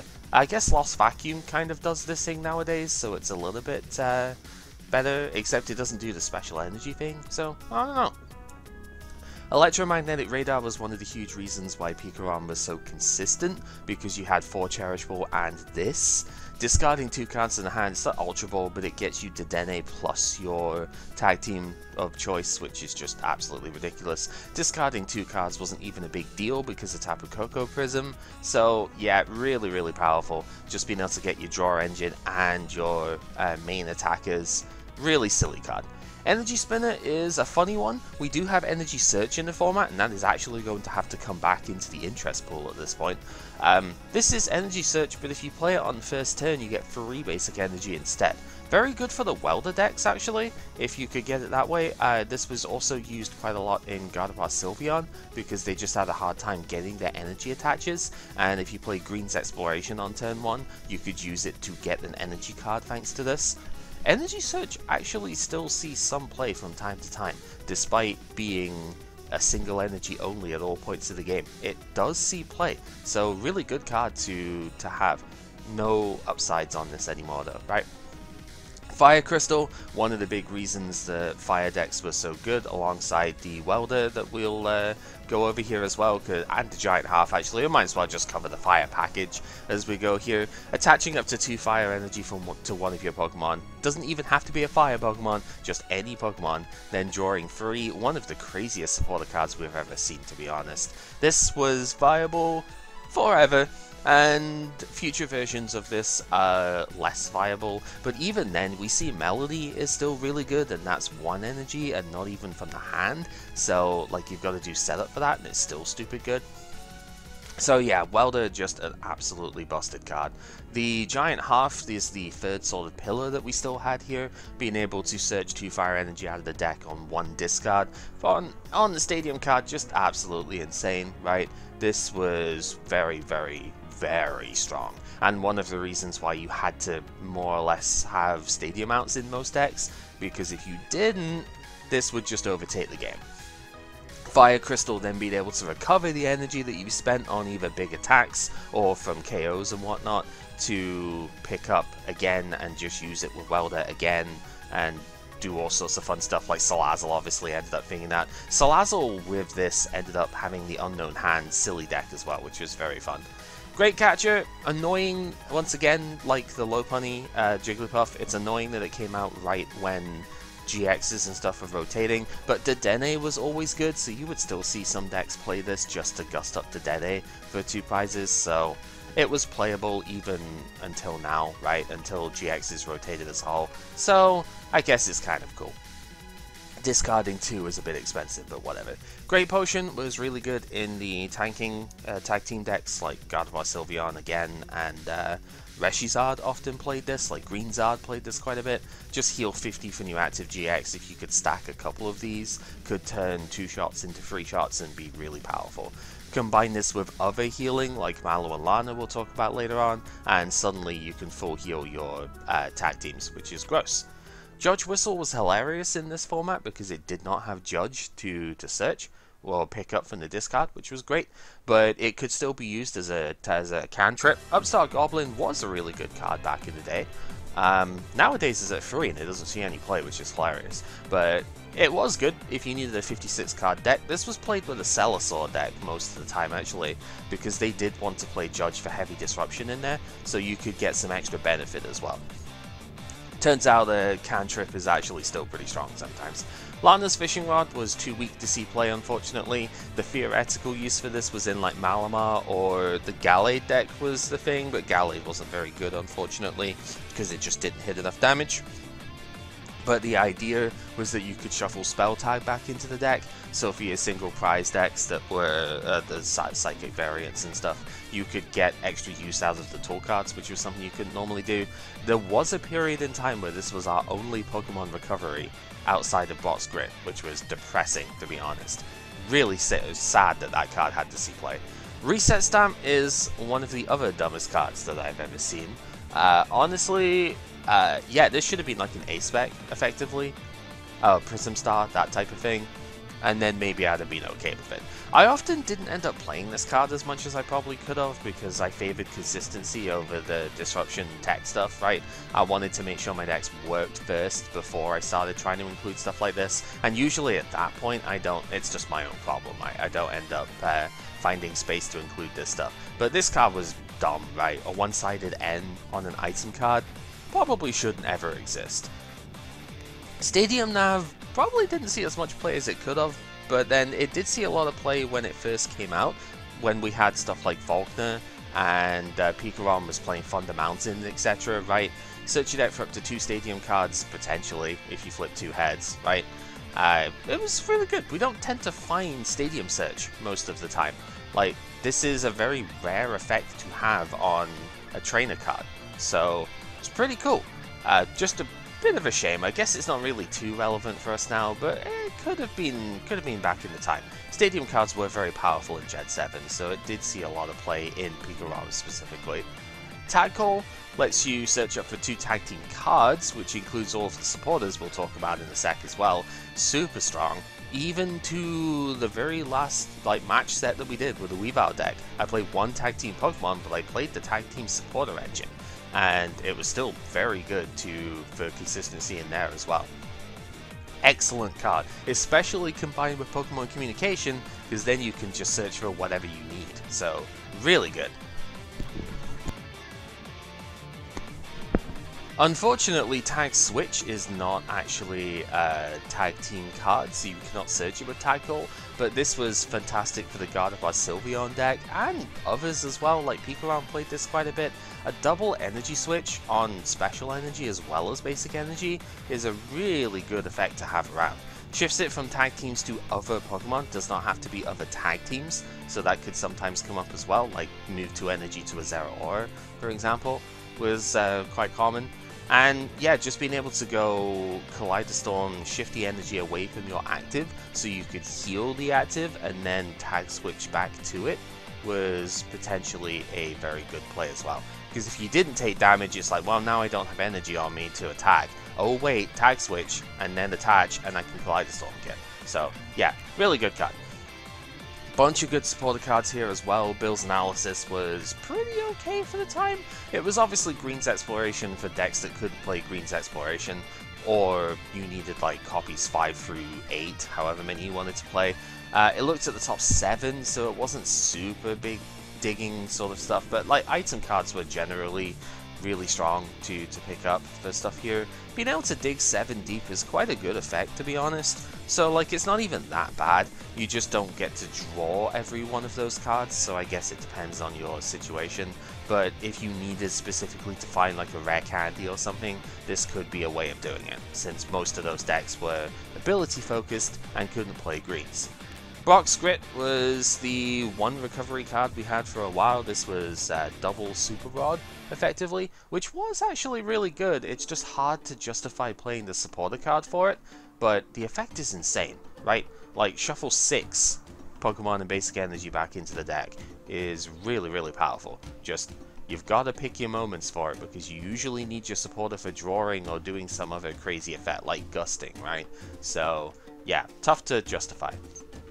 Clay was really good for the couple of decks that could play it. There was a silly Zacian deck that Pepper played that ended up using this. Discarding the top 7 of your deck sounds really bad, and it usually is. Like, Nido Bug Nest is technically a good card, but you wouldn't play it just for that, right? We don't have the discard synergies quite the same way that Yu-Gi-Oh! Does. However, the point is you actually pick up item cards from those 7 and put them into the hand. So kind of like Ends Resolve for the energy side of things, except this time you're just getting all of the consistency items and everything that you want.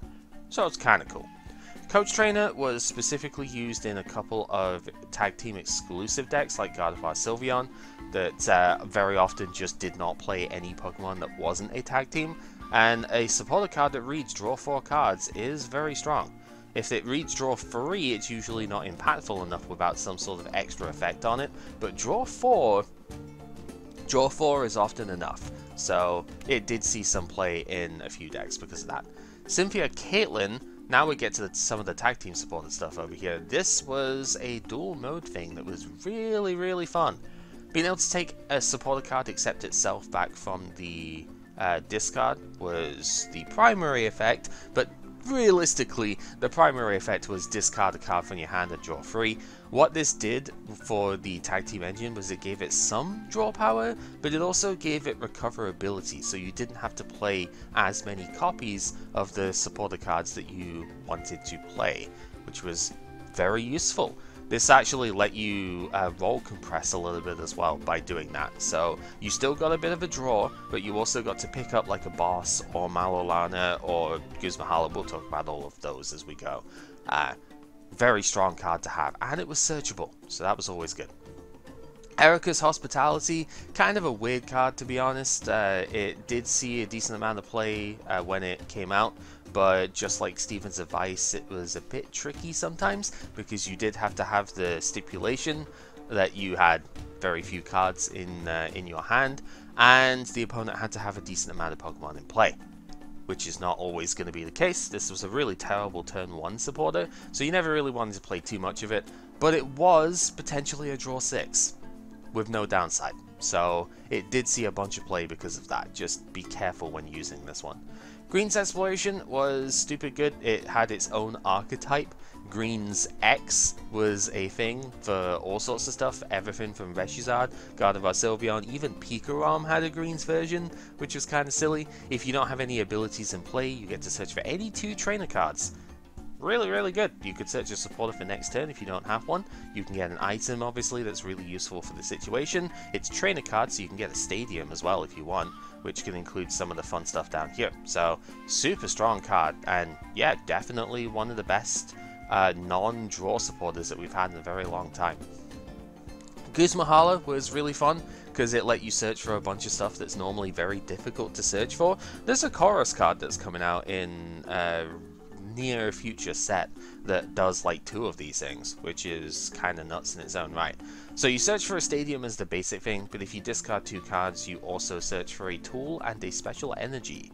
The tool card may be a little bit more searchable at this period in time because they're still item cards until Gen 9, but special energy is almost never searchable, and that alone actually made this very playable. Like, search for capture energy, get an extra Pokemon out as well, right? As well as getting the energy, search for a rainbow or something that you needed at the time. Very versatile, very powerful card. Hapu, aka Explorer's Guidance nowadays, very cool card.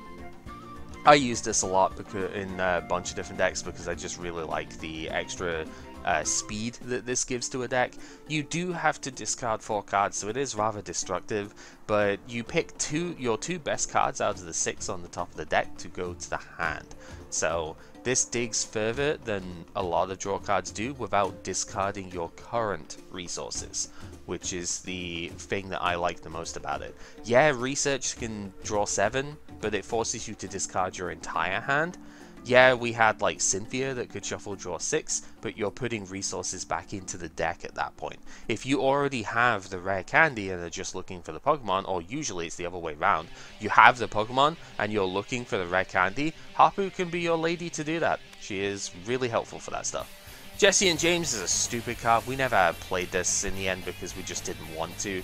Both players discarding 2 cards in their hand. There were Weezing and yeah, it was just a Weezing that was a combo with this, that if you discarded the Weezing, the opponent had to discard extra cards, which was really stupid, but it was obviously never good. The real nasty thing with this was A, control decks, but also stuff like Trevenant Dusknoir, right? Where you discard 2 cards out of their hand and then shuffle 2 away with the thing as well. It just caused it so that the opponent basically just didn't have resources left, and that's not a fun game state, so we didn't want to play it. Lieutenant Surge's strategy is a really silly card in its own right as well, being able to play technically 3 supporters, but this is one of them, so effectively if you play this as your first supporter, you get to play 2 supporters in that turn. You can only do it if you're behind on prizes, but of course Miss Magius made it so that you were always behind on prizes, which was very silly, so yeah, I don't know, multiple supporter stuff, usually a stage 2 ability. I think it should probably stay as a stage 2 ability. This card was silly. Mallow was an excellent card. It was a switch on the supporter, which is not good by itself, but it was tag team tagged, so it was a supporter that you could search at the very least, which was neat. But the real thing was discard 2 cards in the hand, heal 120 from the Pokemon you put to the bench. So yeah, tag teams being as bulky as they were, this could blank a turn, more or less, by effectively removing almost all the damage that you'd done to them. Very strong card.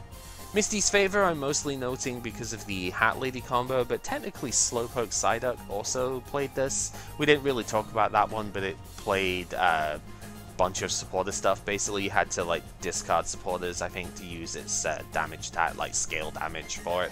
This searches for supporter cards out of the deck. There was a Lapras that could pick this back up from the discard, so you're able to repeat using it as well, but it was mostly because of the next card over here. I'm not going to talk about the Hat Ladies individually because the other 3 don't really do much, right? They do have some decent effects, but they require specific board states on the opponent. Their active has to be a particular evolution stage for them to be played, and they're mostly just impractical.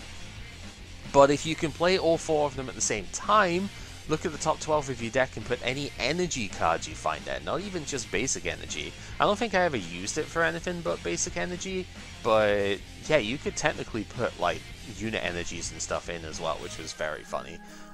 Yeah, this was the meme card to end all meme cards, and it generated some very fun game states and stuff. I did actually play it in a few of the videos for the series here, so check those out if you want, especially the Cosmic Eclipse ones. I'm pretty sure I used it for, and maybe a couple of other times as well for silly purposes. This card is hilarious, and yeah, it was never good, but it was so fun to just like highlight real moment with it, you know? Red and Blue was a very complicated card that never actually did too much good because the Dartbots deck at the time wasn't very powerful. Essentially, this let you just evolve from deck into a Pokemon GX. So already it was kind of like overshadowed by the fact that tag teams were just better than GX evolutions, right? But it also didn't let you break evolution rules, which made it really bad, to be honest, for the most part. But if you could discard 2 cards alongside playing this, you did get to accelerate 2 basic energy from the deck to the Pokemon you evolved, which is why it was used specifically with Weavile, so that you could then transfer those energy where you needed it to be. Silvally was the other part of that deck, because Silvally had the draw engine, but it was just a little bit too inconsistent to really get going, because you also had to play, at the time, Professor Oak's setup in order to get your basics out, which was just not fast enough to make it work. Red's Challenge really only saw one deck, I think, that was like major. There was maybe a couple of other fringe things, but this really saw play in Grand Bowl when that was available, pre the like 2020 season. It was cool. Discard 2 cards in your hand, search your deck for any one. It's mostly only useful if you need your empty hand, though.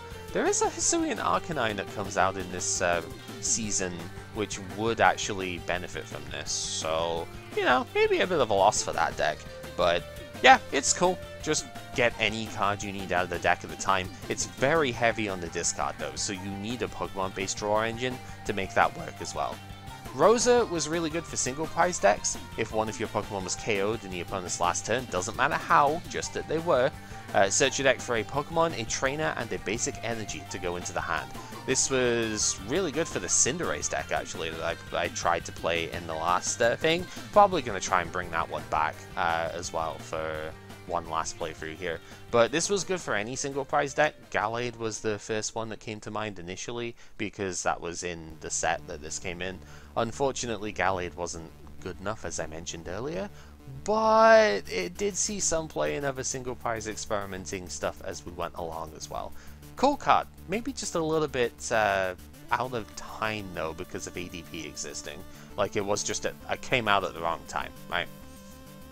Roxy was a really cool card that I just don't understand why it didn't see more play.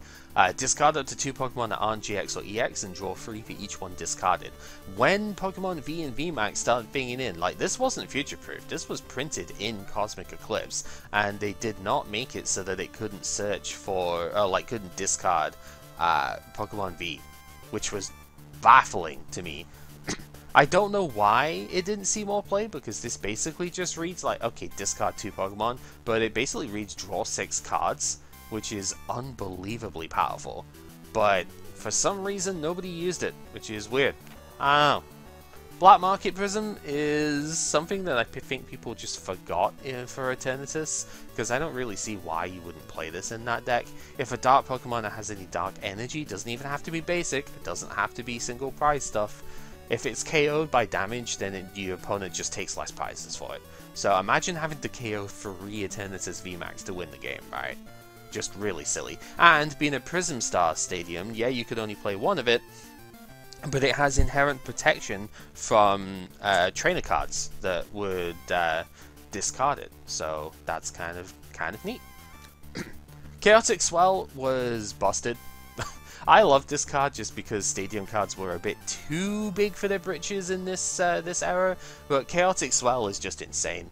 Being able to make it so that Stadium cards are almost impossible to play because you have to bump this with a Stadium card, which means you cannot play another Stadium card in that turn. You can only play 1 per turn after all, so it basically just reads, there is no Stadium in play.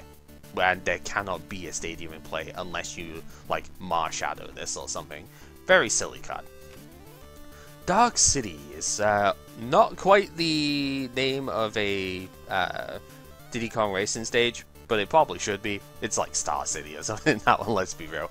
Basic Dart Pokemon having no retreat is really good. There's a lot of heavy retreating Dart stuff that hiding Darkness Energy wasn't out at the time here, so this definitely did help a little bit. Imagine Sableye and Tyranitar having zero retreat, right? And just being able to immediately go into whatever you need to. Pretty cool card. Martial Arts Dojo was a pretty strong thing for the fighting stuff. They did tech this against the Buzzwole, thankfully, because they did exclude Ultra Beasts from this, which is neat. But any Pokemon that has basic fighting energy on it will do more damage, always a good effect to have. But if you're behind on prizes, you do a lot more damage, and that ends up coming into play quite frequently as well. Very nice card to have. Anytime this comes up, it's like, uh-oh, you know, because the damage scaling can kind of get out of hand. So, cool to have it. Shame that it's gone away now. Apologies for having to clear my throat so much here, but for some reason, I mean, I can't imagine why, like, right, it's been almost 2 hours to be doing this for. Gotta clear your throat sometimes. Pokemon Research Lab is very good for the fossil deck.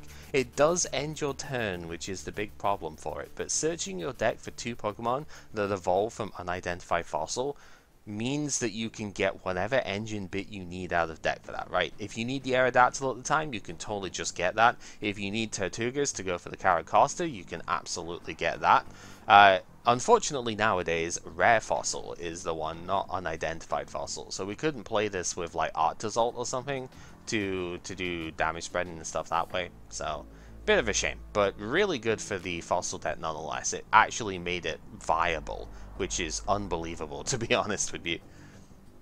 Power Plant has now been crept by Path to the Peak, because this only affects GX and EX Pokemon, whereas Path to the Peak affects Rollbox, which includes stuff like Prism Stars and Radiance and Vs and whatnot.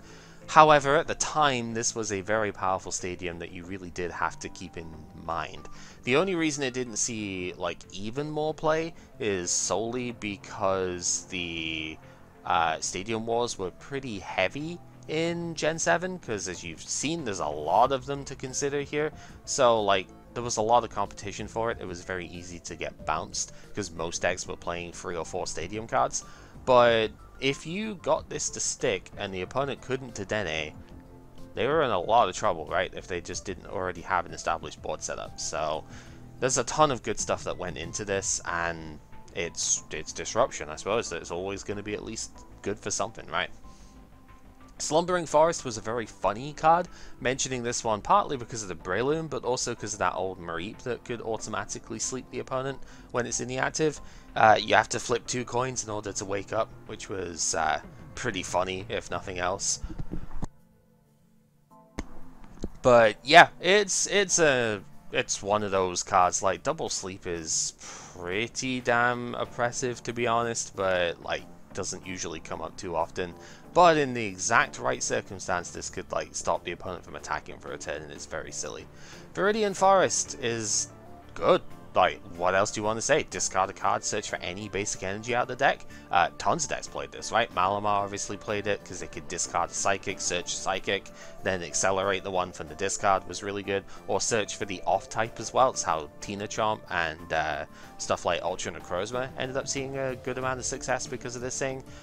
Grand Ball decks even played it at the time, because you could discard a card. You didn't even have to get an energy out of the deck, so it's just get to 0 cards in hand. That could also enable that. And basically everything, right? Even pre-Giant Half, this came out one set earlier, even Fire decks played this, so that you could get the Fire energy out of the deck. Absolutely insane card. Wondrous Labyrinth, I guess we didn't play this as much as we maybe could have, but to be fair, this affects like everything from Gen 8, so maybe most of the time we just didn't want to do it. The attacks of non-fairies costing 1 more was pretty powerful, to be honest, and just, yeah, this ended up stunting a lot of turns, right? Being able to go, well, now your triple acceleration energy fueled attack cannot actually go because you don't have enough energy for it or something, right? Very, very silly card. Buff padding was pretty solid for the couple of decks that could play it. Most decks couldn't, but the Snorlax V deck was very funny with it. Being able to go plus 50 HP on this thing was stupid. 390 HP on a Pokemon probably shouldn't exist, let's be real, but it did, and it was very funny. Yeah, just a neat card to have as well for tool stuff. Giant Bomb probably could have seen more play for us than it did, but it's just easy enough to play around that it's a bit difficult to justify. But if you took a ton of damage, which Gen 8 was really good at doing, 10 damage counters on the opponent's attacker, it's pretty good. It falls off at the end of the turn, so if it doesn't get used, it's kind of pointless. The final memory cards for Silvally were here as well, as like Grass and Water, and just mentioning the fact of the type changing thing was doable and is now gone away.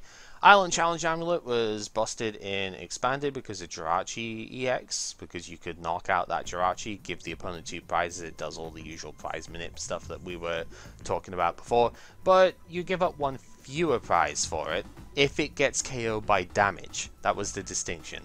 Jirachi actually just died and gave 2 prizes up because it wasn't by damage. 100 less HP takes 1 fewer prize. We've seen this with like Heroes Medal. Pretty sure we have this on. We have this in the opposite direction with like Luxurious Cape in the current standard, where it's like you gain 100 HP but also give up 1 extra prize. So yeah, kind of silly. This sort of effect is very eye-catching at the very least. So there is that. Karate Belt was really good for the Urshifu deck that we saw side play, but obviously good for a bunch of other decks as well. If you're behind on prizes, costing 1 fighting less is really, really good. This can kind of get tripped up by stuff that doesn't have like that in their energy cost. We did see this with Thunder Mountain sometimes as well, where it's like a double colorless was the cost, and you can't reduce that. But this meant that like Garchomp Giratina didn't need a fighting energy to attack, which was very silly. Metal Goggles was one of the many ways that Metal Pokemon took less damage during this era. 30 less damage and the opponent couldn't put damage counters via attacks or abilities was really good as well. This lets Zacian keep up with the Inteleon as well, when Rapid Strike Intel was the current thing, right? So, very annoying. That's all I could really say for it. Stealthy Hood lets you prevent the effects of opponent's abilities done to the Pokemon it's attached to, so mostly Mewtwo and Mew to stop the Shadow Box, but also lets you again block the rapid shooting stuff as well, so like Rapid Strike Inteleon's going to get a lot stronger without these in effect, right? U-turn board was pretty neat. Made you pay 1 less to retreat, but if it got discarded from play, gets put back into the hand. So it was really good for the BHM deck, because you'd usually get KO'd by damage, and then this goes back to the hand. That deck was very mobile anyway, so it was pretty solid, but also just good in general. There's a bunch of decks that you want to pay 1 less to retreat with. Just don't try and play it on Jirachi, because it puts itself to sleep, right? So there is that. Finally, the 2 energy that we have left here, Draw Energy, just drawing a card. Sai used this in the Blissey deck as the main one, but this could also get used with like Porygon Z, was pretty neat, right? Just being able to special flood this into play, draw a card every time you do, was pretty good. And Weakness Guard Energy was solid. Any deck that could play Guzmahala could tech this in if they had a really bad weakness, like the Grass decks, and just have no weakness anymore, which is really good. This has been one heck of a massive endeavor going through all of the stuff here, and once again there are plenty of cards I probably could have talked about, but these I think have been the best cards out of the end of the Sun and Moon block. If you've made it to the end of this, thank you very much for watching. I do hope it's been informative at the very least, and we have quite a while before I have to do another one of these, because it's not until the start of Scarlet and Violet that we get another rotation. But it's also going to be one of this kind of length again, so look forward to that, I suppose. Thank you for watching, and until next time, take care.